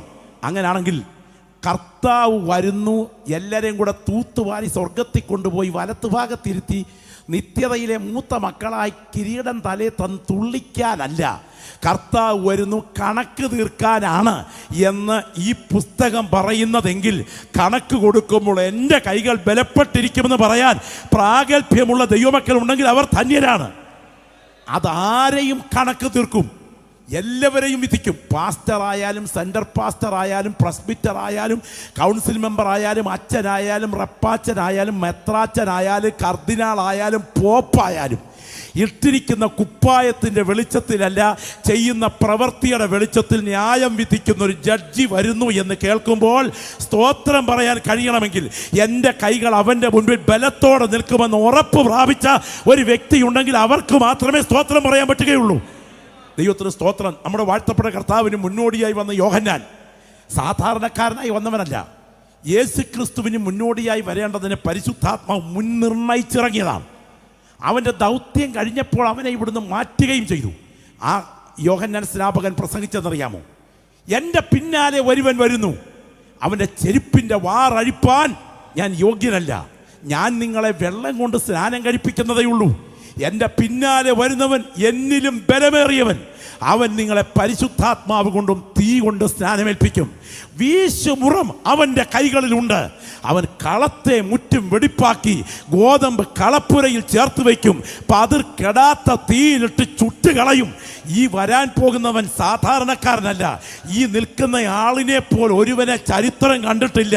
ഒന്ന് കരമുയർത്തി പറയണം, എൻ്റെ യേശുവിനെ പോൽ ഒരാളിനെ ചരിത്രം കണ്ടിട്ടില്ല. ദൈവത്തിന് സ്തോത്രം. മനുഷ്യത്വത്തിൻ്റെ ജഡവേഷത്തിനുള്ളിൽ ദൈവത്വം കുടികൊണ്ടിറങ്ങിയിട്ടുള്ള ഒരുവനെ ലോകം കണ്ടിട്ടുണ്ടെങ്കിൽ അത് ഈ രാത്രി നമ്മൾ ആരാധിക്കുന്ന നമ്മുടെ കർത്താവ് മാത്രമാണ്. മറ്റു മതനേതാക്കന്മാരെല്ലാം ദൈവത്തെ തേടി അങ്ങോട്ട് ചെന്നതാണ്. എന്നാൽ ഇന്ന് രാത്രി ഞങ്ങൾ പ്രസംഗിക്കുന്ന യേശുവിൻ്റെ മാർഗം മനുഷ്യവർഗത്തെ തേടി ദൈവം ഇങ്ങോട്ടിറങ്ങിയതാണ്. ആ മാർഗത്തിലെ ഏറ്റവും വലിയ സവിശേഷത ദൈവമക്കൾ ചെവി തുറന്ന് കേൾക്കണം. ഇവൻ്റെ കൈകളിൽ വീശുമുറമുണ്ട് എന്ന് പറഞ്ഞാൽ ആ കതിരിൽ പതിരും മണിയും നിൽക്കുന്നത് കണ്ടില്ലേ? പതിരും മണിയും ഒരേ ജൂബായാണ് ഇട്ടിരിക്കുന്നത്. അടുത്തടുത്ത കസേരയിലാ ഇരിപ്പ്. സ്തോത്രം. അടുത്തടുത്തിരുന്ന് കൈകൊട്ടി പാടും ഈ പതിരും മണിയും. ഒന്ന് പതിരാണ്, മറ്റൊന്ന് മണിയാണ്. പതിരെന്ന് പറഞ്ഞാൽ വളർച്ചയുടെ ഏതോ ഘട്ടത്തിൽ അകത്ത് പാല് മുറ്റി മണിയാകേണ്ട സ്ഥാനത്ത് പുറംകൈസല്ലാതെ അകത്തൊന്നുമില്ലാത്ത അഭിനയമാണ് ഈ കാണിക്കുന്നത്. എന്നാൽ ഒത്തിരി നാളൊന്നും ഈ ആൾമാറാട്ടം നടത്താൻ ഈ മുഖം മൂടിക്കാരനെ ഈ വയലിൽ ദൈവം അനുവദിക്കത്തില്ല. അവൻ്റെ കയ്യിൽ വീശുമുറമുണ്ട്. അവൻ വീശുമുറം കൊണ്ട് വീശിയെടുത്തു കഴിഞ്ഞാൽ കത്തിച്ച് തീർക്കേണ്ട പതിരിനെ തീപ്പൊയ്കയിലേക്ക് എറിയുമ്പോൾ സ്വർഗത്തിൻ്റെ കളപ്പുരകളിൽ ചേർക്കേണ്ട ഒരുപറ്റ മണികളുണ്ട്. അവരെ നിത്യതയ്ക്കായി മാറ്റിവെക്കാൻ എൻ്റെ ദൈവം പ്ലാൻ ചെയ്ത് വരാൻ തുടങ്ങുകയാണ്. ഇന്ന് രാത്രി ജീവൻ പ്രാപിച്ച ദൈവമക്കൾ ശബ്ദം ഉയർത്തി പറയണം, ആ രക്ഷകൻ വരുന്നു. നരകം യാഥാർത്ഥ്യമാണ്. എൻ്റെ പ്രിയപ്പെട്ടവരെ, നരകത്തെക്കുറിച്ച് ഏറ്റവും ശക്തമായി പഠിപ്പിച്ചത് മറ്റാരുമല്ല, നമ്മുടെ കർത്താവാണ്. ദൈവത്തിന് സ്തോത്രം. സഹോദരനെ മൂഢ എന്ന് വിളിച്ചാൽ, അവനെ നിസ്സാര എന്ന് പറഞ്ഞാൽ അഗ്നി നരകത്തിന് യോഗ്യനാകും. അങ്ങനെയാണെങ്കിൽ അഗ്നി നരകം നിന്റെ വലം കൈ നിനക്കിടർച്ച വരുത്തുന്നുവെങ്കിൽ വെട്ടിയെടുത്തെറിഞ്ഞു കളക. രണ്ട് കൈയുള്ളവനായി നരകത്തിൽ വീഴുന്നതിനേക്കാൾ ഒറ്റക്കയ്യനായി ജീവനിൽ കടക്കുന്നത് നിനക്ക് നല്ലത്. നിന്റെ കണ്ണ് നിനക്കിടർച്ച വരുത്തുന്നുവെങ്കിൽ അതിനെ ചുഴന്നെടുത്തെറിഞ്ഞു കളക. രണ്ട് കണ്ണുള്ളവനായി നരകത്തിൽ വീഴുന്നതിനേക്കാൾ ഒറ്റക്കണ്ണനായി ജീവനിൽ കടക്കുന്നത് നല്ലത്. അവിടെ എല്ലാവരും തീ കൊണ്ട് ഉപ്പിടും. കർത്താവിന് സ്തോത്രം. ഈ രാത്രി ശ്രദ്ധിക്കണേ, ഈ നരകത്തിൻ്റെ പ്ലാനിനകത്ത് തീക്കകത്ത് വ്യക്തികളെ പുതച്ച് വെക്കുന്ന സ്ഥലമുണ്ട് എന്നാണ് യേശു പഠിപ്പിച്ചത്. യേശുവിൻ്റെ വാക്കുകൾ ചരിത്രത്തിൽ യാഥാർത്ഥ്യമായില്ലേ? അമ്പര ചുംബിയായ യെരൂശലേം ദൈവാലയത്തെ നോക്കിക്കൊണ്ട് കർത്താവ് പറഞ്ഞു. ആകാശത്തോളം ഉയർന്നു നിൽക്കുന്ന കപ്പർന്നൂം പട്ടണത്തെ നോക്കിക്കൊണ്ട് കർത്താവ് പറഞ്ഞു. സ്വന്തം ദേഹത്തെ നോക്കിക്കൊണ്ട് യേശു പറഞ്ഞു. ഇതെല്ലാം യാഥാർത്ഥ്യമായില്ലേ? ദേവാലയത്തെ നോക്കിക്കൊണ്ട് പറഞ്ഞു, ഇത് കല്ലിന്മേൽ കല്ല് ശേഷിക്കാതെ തകർന്നു പോകും. കൃത്യമായി നിറവേറ്റി നിറവേറിയില്ലേ? അതെ, ദൈവത്തിന് സ്തോത്രം. ആകാശത്തോളം ഉയർന്നിൽക്കുന്ന കപ്പർന്നഹൂമേ, നീ പാതാളത്തോളം താണുപോകും. കൃത്യമായി ഭൂകമ്പത്തിൽ സംഭവിച്ചില്ലേ? അങ്ങനാണെങ്കിൽ എൻ്റെ യേശു സങ്കല്പം പറഞ്ഞതല്ല, എൻ്റെ യേശു ഭാവന പറഞ്ഞതല്ല, എൻ്റെ യേശു കോട്ടയം പുഷ്പരാജിൻ്റെ ഡിറ്റക്റ്റീവ് നോവലിലെ കൊട്ടേഷൻ പറയുന്നത് പോലെ നരകത്തെക്കുറിച്ച് പറഞ്ഞതല്ല. ഞാൻ ഇവിടെ നിൽക്കുന്നത് സത്യമാണെങ്കിൽ, നിങ്ങളിവിടെ ഇരിക്കുന്നത് സത്യമാണെങ്കിൽ, തീക്കകത്ത് ആത്മാക്കളെ പുതപ്പിച്ചു വെക്കുന്ന ഒരു നരകം യാഥാർത്ഥ്യമാണെന്ന് എൻ്റെ യേശു പഠിപ്പിച്ചെങ്കിൽ അതിന് ആമേൻ പറയുന്ന ദൈവമക്കൾ കരമുയർത്തി പറയണം, നരകം സത്യമാണ്. സ്വർഗം സത്യമാണോ? സ്തോത്രം. സ്വർഗം സത്യമാണ്. സ്വർഗം സത്യമാണെങ്കിൽ സ്വർഗം നമുക്ക് വേണ്ടി ഒരുക്കിയതാരാ? തിരുവെഴുത്ത് പറയുന്നു, സ്തോത്രം, ഞാൻ നിങ്ങൾക്ക് സ്ഥലമൊരുക്കുവാൻ പോകുന്നു. ഞാൻ പോയി സ്ഥലമൊരുക്കിയാൽ ഞാൻ ഇരിക്കുന്ന ഇടത്ത് നിങ്ങളും ഇരിക്കേണ്ടതിന് പിന്നെയും വന്ന് നിങ്ങളെ എൻ്റെ അടുക്കൽ ചേർത്തുകൊള്ളും. ഇന്ന് രാത്രി ഇവിടെ നിന്ന് ദൈവകൃപ പ്രാപിച്ച ദൈവമക്കൾ വിശ്വാസ കണ്ണുകളാൽ നിത്യവീടിനെ ഒന്ന് കണ്ടാൽ നിങ്ങൾക്ക് സ്തോത്രം പറയാതിരിക്കാൻ കഴിയുകയില്ല. 1200 നാഴിക നീളവും 1200 നാഴിക വീതിയും 1200 നാഴിക ഉയരവുമുള്ള സമചതുര ഘനവടിവമായ കുഞ്ഞാടിൻ്റെ കാന്തയായ മണവാട്ടി പാർക്കാൻ മണവാളൻ ഒരുക്കുന്ന ആ പുത്തനാം യെരൂശലേം എന്ന ആ നിത്യവീടിനെ ഈ രാത്രി ജീവൻ പ്രാപിച്ചൊരു ദൈവ പൈതൽ അവൻ ഇരിക്കുന്ന ഇരിപ്പിലിരുന്ന് ഓർത്താൽ അറിയാതിരുന്ന് ദൈവത്തിന് മഹത്വമർപ്പിക്കും. ഇന്ന് രാത്രി അത് എത്തിച്ചേരുന്ന ആ ഭാഗ്യ ദിവസത്തെ വിശ്വാസ കണ്ണുകളാൽ കണ്ടിട്ട് ഇവിടെ ഇരിക്കുന്ന ദൈവമക്കളെ സ്തോത്രം പറഞ്ഞിട്ട് പറയണം, നാളെ എൻ്റെ മരണം നടന്നാൽ എത്തിച്ചേരാൻ തുടങ്ങുന്ന മഹത്വ ദിനങ്ങൾ എത്ര വലുതാണെന്ന് ഓർത്താൽ എനിക്ക് ദൈവത്തെ ആരാധിക്കാതിരിക്കാൻ കഴിയുകയില്ല. മുത്തുമയമായി വിളങ്ങും പട്ടണമാണത്, പുത്തൻ യെരൂശലേം പുരം തത്ര ശോഭിതം, വീതി സ്വച്ഛ സ്ഫടിക തുല്യ തങ്ക നിർമ്മിതമാം പട്ടണം. അതിന്റെ ഭംഗി വർണ്ണ്യമല്ലഹോ. ആത്മാവിൽ ദൈവത്തെ മഹത്വപ്പെടുന്ന ദൈവ പൈതലേ, നിന്റെ മരണം കഴിഞ്ഞാൽ നിന്നെ കാത്തു നിൽക്കുന്നത് അറസ്റ്റ് ചെയ്യുന്ന പൈശാചിക ദൂതന്മാരല്ല. നിന്നെ കാത്തു നിൽക്കുന്നത് എൻ്റെ രക്ഷകന്റെ നിത്യ ഭവനമാണ്. അത് ഈ രാത്രി തിരിച്ചറിയുന്ന ദൈവമക്കൾ വിശ്വാസ കണ്ണാൽ ആ നിത്യ വീടിനെ കണ്ട് സ്തോത്രം ചെയ്യണം. Glory glory hallelujah. അപ്പം നമുക്കൊരു ശരീരം കാണും അല്ലേ? പർദീസയിലോട്ട് കയറുന്ന സമയത്ത് നമുക്കൊരു ശരീരം കാണും. ആ ശരീരത്തിൻ്റെ സവിശേഷത എന്തായിരിക്കും? നിങ്ങൾ ഒരു നിമിഷം ഒന്ന് ചിന്തിച്ചിട്ടുണ്ടോ? സ്തോത്രം. നാം ഈ ആയുസിൽ മാത്രം ക്രിസ്തുവിൽ പ്രത്യാശ വെച്ചിരിക്കുന്നു എങ്കിൽ സകല മനുഷ്യരിലും പറഞ്ഞു ബാക്കി അരിഷ്ടന്മാരത്രയും. സ്തോത്രം. അന്ധകാരം ബന്ധനം, പോരാട്ടം കെട്ട്, അന്ധകാരം ബന്ധനം, പോരാട്ടം കെട്ട്. ഇതിൻ്റെ എല്ലാ ഉദ്ദേശം കല്ലറയ്ക്ക് ഇപ്പുറം കൊണ്ട് നേടുന്ന നേട്ടമാണ്. എന്നാൽ കൃപ ലഭിച്ച ഒരു ദൈവ പൈതൽ ഇതിനകത്തുണ്ടെങ്കിൽ നീ പ്രത്യാശ വെക്കേണ്ടത് കല്ലറയ്ക്ക് ഇപ്പുറമല്ല, നീ പ്രത്യാശ വെക്കേണ്ടത് കല്ലറയ്ക്ക് അപ്പുറമാണ്. അങ്ങനെയാണെങ്കിൽ പ്രാപിക്കാൻ തുടങ്ങുന്ന ആ മഹത്വ ശരീരത്തെ ഒന്ന് ആത്മാവിൽ കണ്ടാൽ, വിശ്വാസ കണ്ണുകൾ കൊണ്ടൊന്ന് കണ്ടാൽ അറിയാതെ ദൈവത്തെ ആരാധിച്ചു പോകും അല്ലേ? സ്തോത്രം. സാധു സുന്ദര സിംഗ് എന്ന ദൈവദാസൻ ഒരിക്കൽ ഹിമാലയ മേഖലയിൽ പ്രാർത്ഥനാ ധ്യാനത്തിലായിരുന്നപ്പോൾ അദ്ദേഹം കുറിച്ച ചില വരികളുണ്ട്. അദ്ദേഹം പറഞ്ഞു, എനിക്കൊരു അനുഭവം ഉണ്ടായി. ശരീരത്തിനകത്തുനിന്ന് തൂവൽ പോലെ ഭാരം കുറഞ്ഞ രൂപത്തിൽ ഞാൻ പുറത്തിറങ്ങി. ഞാൻ ആത്മലോകത്തിലേക്ക് പ്രവേശിച്ചു. യോഹന്നാൻ വെളിപ്പാടിൽ എന്നതുപോലെ. അദ്ദേഹം കുറിക്കുകയാണ്, എൻ്റെ കൺമുൻപിലേക്ക് തേജസ്വിയായ ഒരാൾ നടന്നടുത്ത് വന്നു. അദ്ദേഹം എന്നോട് ചോദിച്ചു, സാർ എന്നെ അറിയുമോ? പറഞ്ഞറിയത്തില്ലല്ലോ. ഇന്ന ദിവസം ഇത്രാം തീയതി ഇന്ന കുഷ്ഠരോഗാശുപത്രിയിൽ ഒരു പച്ച കവറിങ്ങിനകത്ത് ശരീരം മൂടിക്കെട്ടിയ മൂക്കും ചെവിയും കുഷ്ഠരോഗത്താൽ മുറിഞ്ഞുപോയ ഒരു കുഷ്ഠരോഗബാധിതൻ്റെ അടുക്കലിരുന്ന് ഇദ്ദേഹം പറയുകയാണ്, ആത്മലോകത്തിൽ തേജസ്വിയായ ആൾ പറയുകയാണ്, യേശുവിൻ്റെ സുവിശേഷം പറഞ്ഞത് ഓർക്കുന്നു. ആ വ്യക്തിയാണ് ഞാൻ. ഇന്ന സമയത്ത് ആ ഹോസ്പിറ്റൽ ഞാൻ മരിച്ചു. അതോടെ ഞാൻ ഈ ആത്മലോകത്ത് കയറി. എൻ്റെ മുറിഞ്ഞുപോയ മൂക്കും എൻ്റെ ഇരുന്നുപോയ ചെവിയും തിരിച്ചു വന്ന സാർ. സ്തോത്രം. ഒന്ന് കരം ഉയർത്തി ദൈവത്തെ മഹത്വപ്പെടുത്തിക്കേ.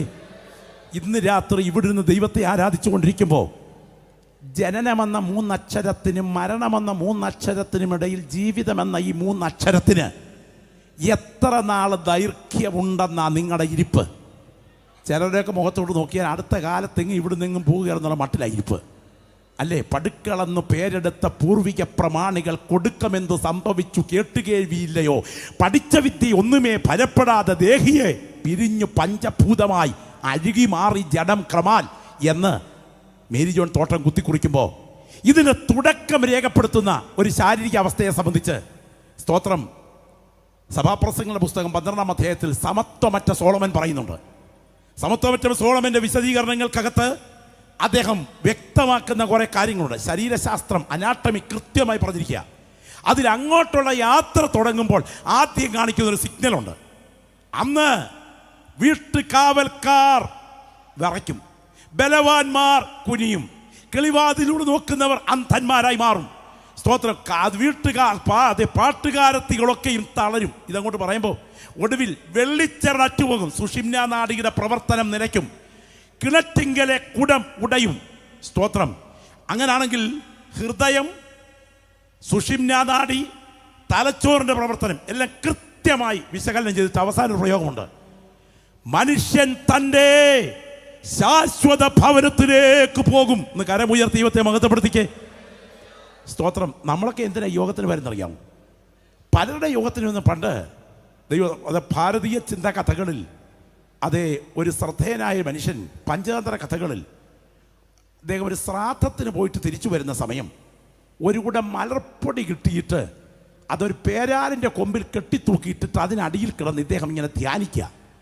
ഞാൻ ഈ മലർപ്പൊടി കുടം വിൽക്കും, എന്നിട്ടൊരു പെണ്ണാടിനെ വാങ്ങിക്കും, ആ പെണ്ണാട് ഇരട്ട പെറും, അത് കഴിഞ്ഞാൽ പശുക്കളെ ഞാൻ സ്വന്തമാക്കും, അത് കഴിഞ്ഞാൽ എരുമക്കൂട്ടങ്ങൾ കൂടെ എൻ്റേതാകും. അങ്ങനെ നാട്ടിലെ ഇരുന്ന് വാഴുന്ന സമർത്ഥനായ ഒരു ബ്രാഹ്മണനായിട്ട് ഞാൻ മാറും. അങ്ങനെ ഇരിക്കുമ്പോൾ നാട്ടിലെ പ്രമുഖമായ ഒരു ബ്രാഹ്മണ കുടുംബത്തിൽ നിന്ന് എനിക്കൊരു കല്യാണാലോചന വരും. ഞങ്ങളുടെ വേളി അങ്ങ് ഭംഗിയായി നടക്കും, ഞങ്ങൾക്കൊരു കുഞ്ഞ് പറക്കും. അവസാനം കൊച്ചു വീടിൻ്റെ മുറ്റത്ത് ഓടിച്ചാടി നടക്കുമ്പോൾ എൻ്റെ കൊച്ചിനെ ഭാര്യ ശ്രദ്ധിക്കാഞ്ഞതുകൊണ്ട് കാല് തെറ്റി വീഴും. ആ സമയത്ത് ഞാനൊരു വടിയെടുത്തുകൊണ്ട് ചെന്ന് എൻ്റെ ഭാര്യയ്ക്കിട്ട് ഒന്ന് കൊടുക്കും എന്ന് പറഞ്ഞ് കൈ നീട്ടി ഒരൊറ്റ അടി. അത് മലർപ്പൊടി കൊടുത്തിട്ടാണ് കിട്ടിയേ. ഇയാളുടെ മൂക്കിലും വായിലും എല്ലാം കൂടെ വീണ് ചെതറി എഴുന്നേറ്റതുപോലെ സുവിശേഷ യോഗത്തിന് വന്നാലും ഭൗതിക നേട്ടങ്ങളെക്കുറിച്ച് മാത്രമായി തല വർക്ക് ചെയ്തുകൊണ്ടിരിക്കുന്നത്. എന്നാൽ ഇന്ന് രാത്രി ഇവിടെ ഇരുന്ന് എൻ്റെ നിത്യതയെന്ന് ഒന്ന് ശബ്ദം ഉയർത്തി കരങ്ങൾ ഉയർത്തി പിടിച്ചൊന്ന് പറഞ്ഞിട്ട് എൻ്റെ നിത്യതയെന്നൊന്ന് പറഞ്ഞ് വാ തുറന്നൊന്ന് ചിന്തിക്കാൻ കഴിവുള്ള ദൈവമക്കളെ കരം രണ്ടും ഉയർത്തി പിടിച്ചുകൊണ്ട് ഒന്ന് ശബ്ദം ഉയർത്തി പറഞ്ഞ് ഒന്ന് വാ തുറന്ന് പറഞ്ഞ് നിത്യത നിത്യത നിത്യത നിത്യത ഒന്ന് ശബ്ദം ഉയർത്തി പറഞ്ഞ് ആത്മാവിൽ ആരാധിക്കുന്ന ദൈവമക്കളെ, ചിലരോടൊക്കെ ദൈവത്തിന് ആത്മാവ് ഇന്ന് രാത്രി ഇടപെടുകയാണ്. 2026 ഡിസംബർ മാസത്തിൻ്റെ 13-ാം തീയതി ഒരു മരണ ദിവസത്തിന് മുൻപ് ഒരു യോഗം കേൾക്കാൻ നാളെ ഒരു അവസരം കാത്തു കിട്ടിയില്ലെങ്കിൽ ഇന്ന് രാത്രി നിത്യതയ്ക്കായി ഒരുങ്ങാൻ സ്വർഗം തന്നിരിക്കുന്ന രാത്രിയാണെന്ന് ഗൗരവമായി ചിന്തിക്കാൻ ദൈവാത്മാവി രാത്രി ചില വ്യക്തികളെ തട്ടി ഉണർത്തുകയാണ്. ആത്മഭാരത്തോടെ ഞാൻ വിളിച്ചു പറയുന്നു, നിനക്ക് നേരെ ദൈവശബ്ദം ഈ രാത്രി മുഴങ്ങുന്നു. ദൈവപുത്രന്റെ സുവിശേഷം ഏറ്റുവാങ്ങിയില്ലെങ്കിൽ നിത്യനാശമെന്ന നരകം നിന്നെ കാത്തു നിൽക്കുകയാണ്. ദൈവമക്കൾ പ്രത്യേകം ശ്രദ്ധിക്കണേ. ഞാൻ സാധു സുന്ദരസിംഗിൻ്റെ കഥ പറഞ്ഞത് അവസാനിപ്പിച്ചില്ലല്ലോ. ദൈവത്തിന് സ്തോത്രം. സുന്ദരസിംഗ് ഈ ഹോസ്പിറ്റലിൽ തിരിച്ചു ചെന്നിട്ട് രജിസ്റ്റർ പരിശോധിച്ചപ്പോൾ ഞെട്ടിപ്പോയി. എന്താണെന്നറിയാമോ കാര്യം? ആത്മലോകത്തിൽ വെച്ച് ഈ വ്യക്തിത്വം തന്നോട് ഇന്ന ദിവസമാണ് കുഷ്ഠരോഗാശുപത്രിയിൽ വെച്ച് മരിച്ചതെന്ന് പറഞ്ഞ അതേ ഡേറ്റിലാണ് ഇദ്ദേഹത്തിൻ്റെ മരണം രജിസ്റ്ററിൽ കുറിച്ചിരിക്കുന്നത്. അങ്ങനെയാണെങ്കിൽ നിത്യത സത്യമാണെന്ന് കാണാൻ ദൈവം നമ്മുടെ കണ്ണ് തുറന്നിട്ടുണ്ടെങ്കിൽ ഈ രാത്രി കൃപ പ്രാപിച്ച ദൈവമക്കൾ ശബ്ദം ഉയർത്തി പറയണം, ഇത് സങ്കല്പമല്ല, ഇത് ഭാവനയല്ല, ഇത് കുഞ്ചിക്കുറുപ്പും പൊന്നമ്മ സൂപ്രണ്ടും അല്ല. ഇത് ഞാനിവിടെ നിൽക്കുന്നത് സത്യമാണെങ്കിൽ, നിങ്ങളിവിടെ ഇരിക്കുന്നത് സത്യമാണെങ്കിൽ, ഇതുപോലെ സത്യമാണ് നിത്യത എന്ന യാഥാർത്ഥ്യം. നിങ്ങൾക്കറിയാമോ വൈക്കം മുഹമ്മദ് ബഷീറിനെ നമ്മൾ സ്കൂളിൽ പഠിച്ചിട്ടുണ്ടല്ലോ, അദ്ദേഹത്തിൻ്റെ സാഹിത്യ ഗ്രന്ഥങ്ങളെക്കുറിച്ച്. അദ്ദേഹത്തിൻ്റെ ശ്രദ്ധേയമായൊരു പുസ്തകമുണ്ട്. അത് ഭാർഗവി നിലയം എന്നാണ് അതിൻ്റെ പേര്. ഈ ഭാർഗവി നിലയം എഴുതാനൊരു പശ്ചാത്തലമുണ്ട്. പശ്ചാത്തലം ഇതാണ്: താൻ വാടക വീട് വില കുറഞ്ഞ രീതിയിൽ കിട്ടുമെന്ന് പ്രതീക്ഷിച്ച് ഊരി ചുറ്റി നടക്കുമ്പോൾ ഒരു വീട് കിട്ടി. ആ കിട്ടിയ വീട്ടിൽ താമസിച്ച് എഴുത്ത് തുടങ്ങി. മണ്ണെണ്ണ വിളക്കിൻ്റെ സഹായത്താലാണ് എഴുത്ത്. ഏതായാലും അപ്രതീക്ഷിതമായി മണ്ണെണ്ണ വിളക്കിനകത്തെ മണ്ണെണ്ണ അങ്ങ് തീർന്നു. ഇദ്ദേഹം തിരി താത്ത് വെച്ചിട്ട് നേരെ അങ്ങേപ്പുറത്തെ വീട്ടിലോട്ട് പോയി ചില മണ്ണെണ്ണ വാങ്ങിച്ച ഉടനെ പോയതാ. മണ്ണെണ്ണ വാങ്ങിച്ച് തിരിച്ചു വന്ന് ഈ വീട്ടിലോട്ട് കയറാൻ ശ്രമിക്കുമ്പോൾ കാണുന്ന കാഴ്ച, ഈ മേശപ്പുറത്തിരിക്കുന്ന മണ്ണെണ്ണ വിളക്ക്, തിരിതാത്ത് വെച്ച മണ്ണെണ്ണ വിളക്ക് മേക്കൂര വരെ ഉയരത്തക്ക ജ്വാലയോടെ കത്തുകയാണ്. അദ്ദേഹത്തിന് വല്ലാത്ത ഭയം തോന്നി. അദ്ദേഹം നേരെ തിരിച്ചു ചെന്ന് ഈ വീട്ടുകാർ ചോദിച്ചു, ഇതിനകത്ത് അസ്വാഭാവികമായിട്ട് വല്ലതും നടന്നിട്ടുണ്ടോ ഈ വീട്ടിൽ? അപ്പോൾ ആ വീട്ടുകാർ പറഞ്ഞു, നടന്നിട്ടുണ്ട്. നിങ്ങൾക്കിത് വില കുറച്ച് കിട്ടാൻ കാരണം ഭാർഗവി എന്നൊരു സ്ത്രീ ഈ വീടിന് മുൻപിലെ കിണറ്റി ചാടി കുറച്ച് മാസങ്ങൾക്ക് പുറകിൽ ആത്മഹത്യ ചെയ്തു. അതിനുശേഷം ഈ വീട് ആൾക്കാർ വാടകയ്ക്ക് എടുക്കാതിരിക്കുകയാണ്. വാടകയ്ക്ക് എടുത്ത ആളുകൾ ഭൂതോപദ്രവം അനുഭവിച്ചു. അതുകൊണ്ട് നിങ്ങൾക്ക് വില കുറച്ച് കിട്ടിയെന്ന് ഞാൻ ചോദിക്കട്ടെ, ഇങ്ങനെ എന്തെങ്കിലും അദ്ദേഹത്തിൻ്റെ ഭാവനയിൽ യാഥാർത്ഥ്യമായി കണ്ടെത്താൻ കഴിഞ്ഞിട്ടുണ്ടോ? എൻ്റെ ഒരു സുഹൃത്ത് തൃശ്ശൂർ ഭാഗത്തു നിന്ന് വീട്ടിലേക്ക് വരുന്ന സമയം ഇടയിൽ ബസ് കിട്ടാതെ വന്നപ്പോൾ ലോഡ്ജ് റൂം എടുത്തു. ഗാഠമായ ഉറക്കത്തിനിടയിൽ 2:30 ഒരു സ്വപ്നം. തൻ്റെ മുൻപിലുള്ള ഫാനിൽ ഒരു യുവതി കെട്ടിത്തൂങ്ങി നാക്കും പുറത്തോട്ട് തള്ളിച്ച് മരണപ്പിടച്ചലിലാണ്. സ്തോത്രം. ചാടി എണീറ്റ് ഇയാൾ മുഴുവാരം വിയർത്ത് വിറച്ച് അല്പം വെള്ളമൊക്കെ കുടിച്ച് വെളുപ്പാങ്കാലം വരെ ഇരുന്നിട്ട് പാറാവുകാരനോട് ചോദിച്ചു, ആ മുറിക്കകത്ത് അസ്വാഭാവികമായിട്ട് വല്ലതും നടന്നിട്ടുണ്ടോ? അപ്പോൾ പാറാവുകാരൻ പറഞ്ഞുകൊണ്ട് 2 മാസം മുമ്പ് ആ മുറിക്കകത്ത് ഒരു സ്ത്രീ ഫാനിൽ കെട്ടി ആത്മഹത്യ ചെയ്തതാണ്. അതിനുശേഷം അവിടം അടച്ചിട്ടിരിക്കുകയായിരുന്നു. കഴിഞ്ഞ ആഴ്ച തുറന്നു കൊടുത്തത്. ഞാൻ പറയട്ടെ, ഇതെങ്ങനെയാണ് ഇദ്ദേഹത്തിന് സ്വപ്നം കാണാനിടയായത്? ഒന്നുകിൽ പൈശാചികമാകാം, അല്ലെങ്കിൽ മാനസിക വിഭ്രാന്തിയുടെ ഭാഗമാകാം, അല്ലെങ്കിൽ ഭാവനയിലെ ഭയമാകാം. എന്നാൽ ഇതുപോലല്ല ഞാൻ പ്രസംഗിക്കുന്ന നസറേയനായ യേശു നരകത്തെക്കുറിച്ച് പറഞ്ഞത്. ആകാശവും ഭൂമിയും മാറിയാലും മാറ്റമില്ലാത്ത ദൈവത്തിൻ്റെ വചനത്തിൽ എൻ്റെ രക്ഷകൻ ഉറപ്പായി പറഞ്ഞു, അവിടെ എല്ലാവരും തീ കൊണ്ട് ഉപ്പിടും. സ്തോത്രം. മീൻ ഉറക്കിടുന്നത് കണ്ടിട്ടുണ്ടല്ലോ. ഒരു മീൻ അങ്ങോട്ട് വയ്ക്കും, ഉപ്പ് പൊതിയും. അതിനുശേഷം മീൻ വയ്ക്കും, ഉപ്പ് പൊതിയും. ഇങ്ങനെ ഊറക്കിടുന്ന ഉപ്പ് പോലെ ആത്മാക്കൾ തീക്കകത്ത് പുതച്ചു വയ്ക്കപ്പെടുന്ന സ്ഥലം പറുദീസയിൽ അല്ല, നിത്യ നരകത്തിലാണെന്ന് യേശു പഠിപ്പിച്ചെങ്കിൽ ആ നിത്യ നരകം എന്നിൽ നിന്നും മാറ്റാനാണ് എൻ്റെ രക്ഷകൻ കാൽവറിയിൽ മരിച്ചത് എന്ന ബോധ്യം അകത്ത് ഭരിക്കുന്ന ദൈവമക്കൾ ഇന്ന് രാത്രി ഇരിക്കുന്ന ഇരിപ്പിൽ 2 കൈകളും ഉയർത്തി യേശുവേ എന്നൊന്ന് ശബ്ദമുയർത്തി പറയണം. പോരാ ശബ്ദം ഉയർത്തി പറയണം. ഇന്ന് രാത്രി ദൈവത്തിന് പരിശുദ്ധാത്മാവ് ആഴത്തിൽ ചില വ്യക്തികളോട് ഇടപെട്ടുകൊണ്ടിരിക്കുന്ന രാത്രിയാണ്. വി ആർ കൃഷ്ണയ്യരെ നിങ്ങൾക്കറിയാമോ? ഭാരതം കണ്ട കരുത്തുറ്റ ബുദ്ധിരാക്ഷസൻ. അദ്ദേഹം എഴുതിയ വാക്കുകൾ ഇങ്ങനെയാണ്: എൻ്റെ ഭാര്യയുടെ മരണം വരെ ഞാനൊരു നിരീശ്വരവാദി, എൻ്റെ ഭാര്യയുടെ മരണാനന്തരം ഞാനൊരു ഈശ്വര വിശ്വാസി. കിട്ടിയിടത്തോളം തെളിവുകളുടെ വെളിച്ചത്തിൽ പറഞ്ഞാൽ ഉറപ്പായി പറയുന്നു, മരണം മനുഷ്യ ജീവിതത്തിൻ്റെ അന്ത്യമല്ല, മറ്റൊന്നിലേക്ക് പ്രവേശിക്കുന്ന വാതിലാണ്. ഈ ദൂത് ഇന്ന് രാത്രി കേട്ടുകൊണ്ടിരിക്കുമ്പോൾ നിത്യത സത്യമാണെന്ന് പറയാൻ എൻ്റെ ദൈവം എൻ്റെ കണ്ണ് തുറന്നിട്ടുണ്ടെങ്കിൽ നിത്യ നരകം എനിക്കൊരു അറസ്റ്റ് വാറന്റായി കിടക്കരുത്, പറുദീസ എൻ്റെ അവകാശമാകണം എന്ന് കൊതിക്കുന്ന ദൈവമക്കൾ ഈ രാത്രി ശബ്ദമുയർത്തി പ്രാർത്ഥിച്ചു തുടങ്ങട്ടെ. എല്ലാ നാവിൽ നിന്നും പ്രാർത്ഥനയുടെ ശബ്ദം ഉയരട്ടെ. നിരവധി സംഭവങ്ങൾ എനിക്ക് പറയാനായിട്ടുണ്ട്. പ്രിയപ്പെട്ടവരെ, റെയ്മൻ മൂഡി എന്ന ഒരു നിരീശ്വരവാദിയുണ്ട്.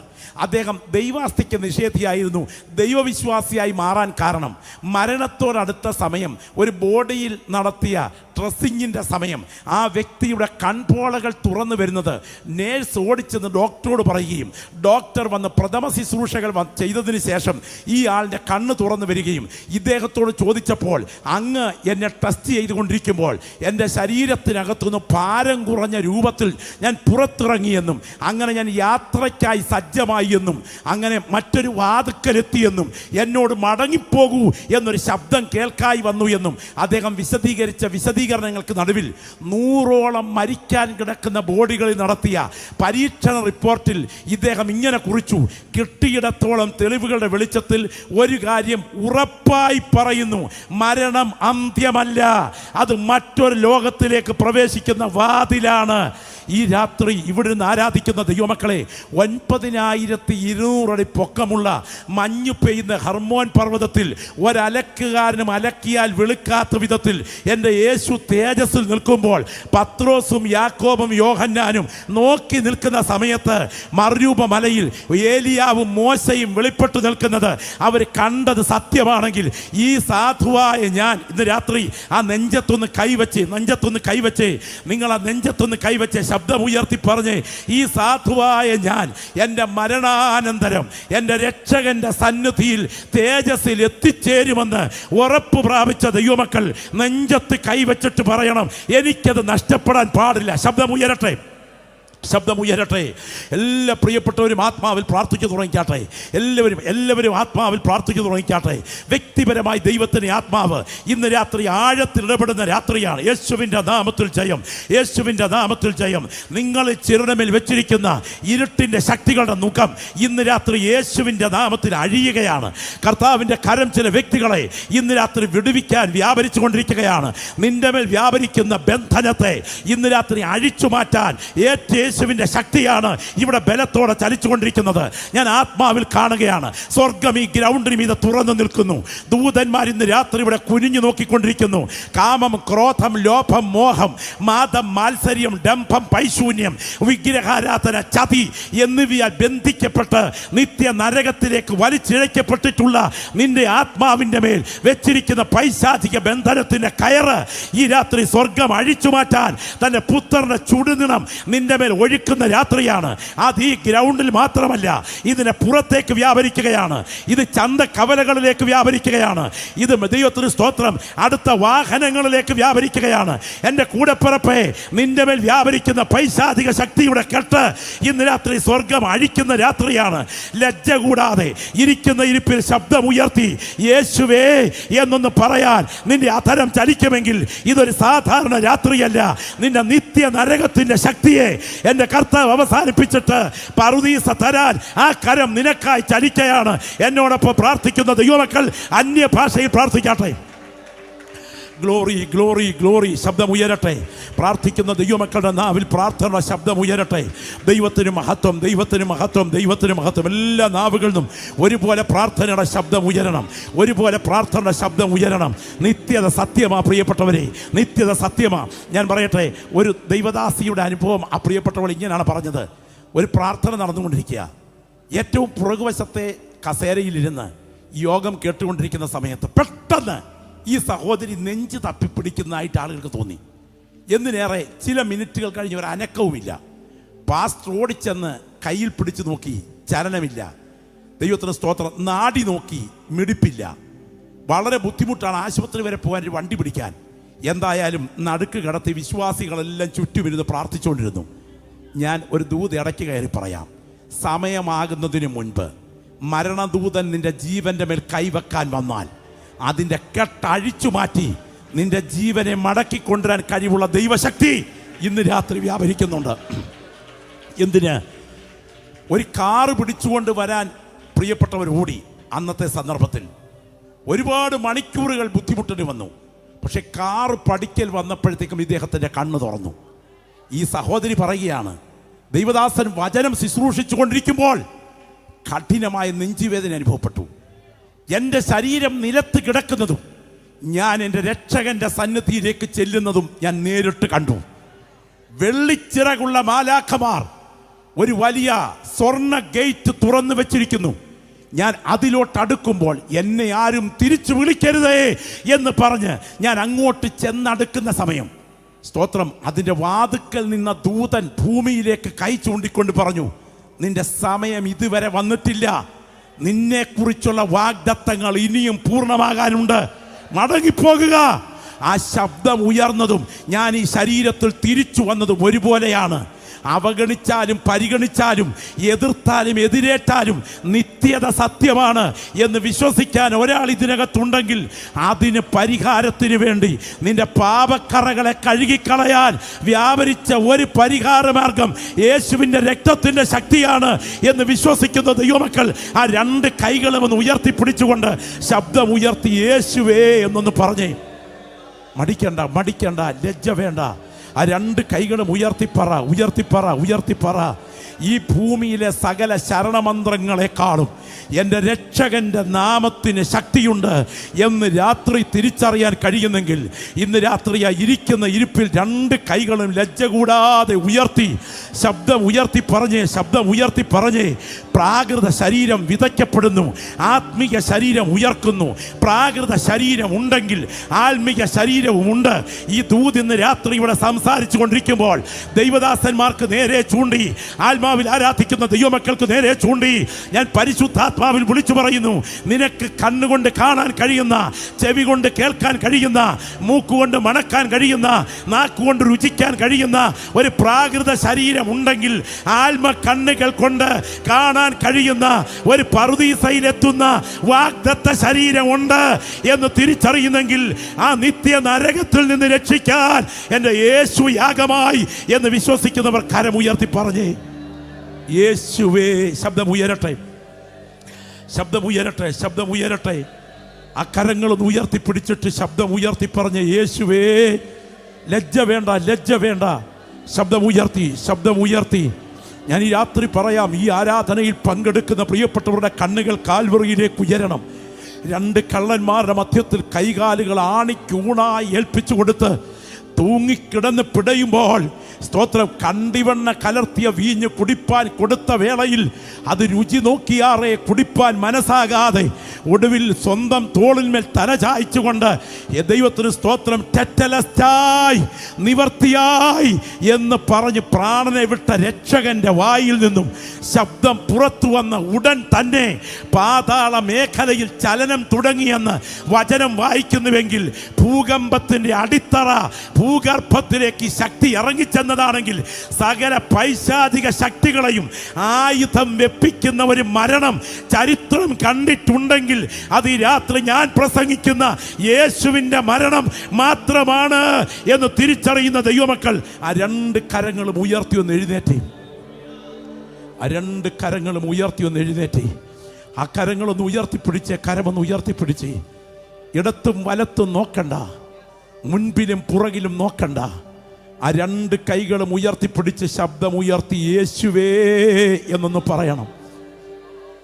അടുത്ത പ്രഭാതത്തിൽ ദൈവമെന്നൊരു പ്രതിഭാസമുണ്ടെങ്കിൽ, ഈ മുറിയിൽ വെളിപ്പെട്ടില്ലെങ്കിൽ, ഇതുവഴി വരുന്ന ട്രെയിനിന്റെ മുൻപിൽ തലവെച്ച് ഞാൻ ആത്മഹത്യ ചെയ്യും എന്ന് പറഞ്ഞ സുന്ദര സിംഗ് എന്ന സിഖ് മതസ്ഥന്റെ മുറിക്കകത്ത് ഇറങ്ങിച്ചെന്നവനാണ് ഞാൻ പ്രസംഗിക്കുന്ന യേശുവെങ്കിൽ, ദമസ്കോസിന്റെ പടിവാതിക്കൽ തേജസിന്റെ പ്രഭയിൽ ഇറങ്ങി വന്നിട്ട് മുള്ളിന് നേരെ ഉദയ്ക്കുന്നത് നിനക്ക് നന്നല്ല എന്ന് അരുളി ചെയ്തവനാണ് ഞാൻ പ്രസംഗിക്കുന്ന യേശുവെങ്കിൽ, ഇന്ന് രാത്രി രണ്ട് കൈകളും ഉയർത്തിപ്പിടിച്ചുകൊണ്ട് ലജ്ജ കൂടാതെ യേശുവേ എന്നൊന്ന് ശബ്ദം ഉയർത്തി പോരാ ശബ്ദം ഉയർത്തി പറഞ്ഞാൽ നിന്റെ ആശ്രയത്തിൻ്റെ മുൻപിൽ നിന്റെ മേൽ വ്യാപരിക്കുന്ന ഇരുട്ടിൻ്റെ ശക്തികളെ അഴിച്ചു മാറ്റി, നിന്റെ മേൽ വ്യാപരിക്കുന്ന മരണദൂതന്റെ കണികളെ അഴിച്ചു മാറ്റി നിനക്ക് പറുദീസ തരാൻ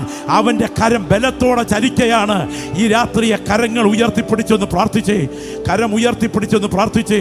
യേശു ക്രിസ്തുവിൻ്റെ സന്നിധാനവും അവൻ്റെ വല്ലഭത്വത്തോടുകൂടിയ മഹത്വവും വിട്ട് നിത്യനാശം എന്ന ശിക്ഷാവിധി അനുഭവിക്കുന്ന ഒരു തുള്ളി വെള്ളത്തിനായി പിടയുന്ന നരകത്തിൽ ആത്മാക്കളുടെ നിലവിളി ഉയരുമ്പോൾ അതിൽ ഞാൻ കൈവിടപ്പെടരുത് എന്ന് കൊതിക്കുന്നവർ കരങ്ങൾ ഉയർത്തിപ്പറ, യേശുവേ എൻ്റെ ജീവനെ ഞാൻ നിന്റെ കൈകളിൽ തരികയാണ്, എന്നെ ഈ രാത്രി നിത്യതയ്ക്കായി കൈക്കൊള്ളണമേ. പ്രാർത്ഥിച്ചാട്ടെ, ശബ്ദം ഉയർത്തി പ്രാർത്ഥിച്ചാട്ടെ. Glory, hallelujah. ശബ്ദമുയരട്ടെ. കരിക്കൻവില്ല കുലക്കേസിലെ ഒന്നാമത്തെ പ്രതിയായ മദ്രാസിലെ മോനെ കഴുകിയ യേശുവിൻ്റെ രക്തം ഇന്ന് രാത്രി ഞങ്ങൾ ഇവിടെ പ്രസംഗിച്ചുകൊണ്ട് നിൽക്കുമ്പോൾ ചില വ്യക്തികളെ കഴുകാൻ ഈ ഗ്രൗണ്ടിൽ ബലത്തോടെ വ്യാപരിച്ചു കൊണ്ടിരിക്കുകയാണ്. ആഗ്രഹിക്കുന്നവർ ആ കരങ്ങൾ നെഞ്ചോടൊന്ന് ചേർത്ത് വെച്ച് ശാന്തമായി ഒരു പാട്ടിൻ്റെ ചരണങ്ങളൊന്ന് പാടിക്കാട്ടെ. എല്ലാ പ്രിയപ്പെട്ടവരിൽ ഒരുപോലെ പ്രാർത്ഥനയുടെ ശബ്ദം ഉയരണം. കർത്താവേ, എൻ്റെ നിത്യത എനിക്ക് കൈവിട്ടു പോകാൻ പാടില്ലെന്ന് കൊതിക്കുന്നവർ ശബ്ദം ഉയർത്തിയെന്ന് പറഞ്ഞേ. ആ രണ്ട് കൈകളും നെഞ്ചോടൊന്ന് ചേർത്ത് വെച്ച് പറഞ്ഞേ, എൻ്റെ നിത്യത എനിക്ക് കൈവിട്ടു പോകാൻ പാടില്ല. എൻ്റെ നിത്യത എനിക്ക് കൈവിട്ടു പോകാൻ പാടില്ല. നമുക്കെല്ലാവർക്കും മാതാപിതാക്കളെ വളരെ സ്നേഹമാണ്.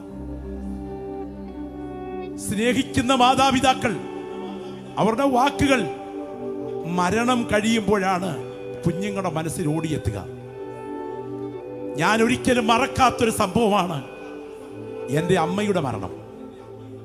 കോവിഡ് ബാധിതയായി ഹോസ്പിറ്റലിൽ പ്രവേശിപ്പിച്ചപ്പോൾ തൊട്ടിപ്പുറത്തെ മുറിയിൽ ഞാനുണ്ട്.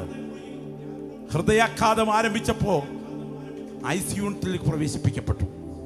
പക്ഷെ ഞാൻ അടുക്കൽ ചെന്ന കയ്യിലൊന്ന് പിടിച്ചാൽ, അമ്മേ എന്നൊന്ന് വിളിച്ചാൽ, മോൻ വന്നോ എന്ന് ചോദിക്കും. കാരണം എൻ്റെ ശബ്ദം പെട്ടെന്ന് സെൻസ് ചെയ്യും. ആ ശബ്ദം കേട്ടാൽ പ്രതികരിക്കുമ്പോൾ അതൊരു വലിയ ആശ്വാസമായിരുന്നു. എന്നാൽ അന്നൊരിക്കൽ ഡോക്ടർ വന്ന് പറഞ്ഞു, ഈ ഹൃദയാഘാതം ശക്തമായി പോയി, പാസ്റ്റർ പെട്ടെന്ന് റൂമിലേക്ക് വരണം. ഓടിച്ചെന്നപ്പോ എൻ്റെ അമ്മ ഒരു പഴന്തുണി പോലെ കിടക്കയാണ്. ആ കൈക്ക് ഞാൻ കയറി പിടിച്ചിട്ട് അമ്മേ അമ്മേ എന്ന് വിളിക്കുമ്പോ പ്രതികരിക്കാൻ അമ്മയിൽ ജീവനില്ലായിരുന്നു. ഇടനെഞ്ചു പൊട്ടി കരഞ്ഞു അവിടെ നിന്ന്.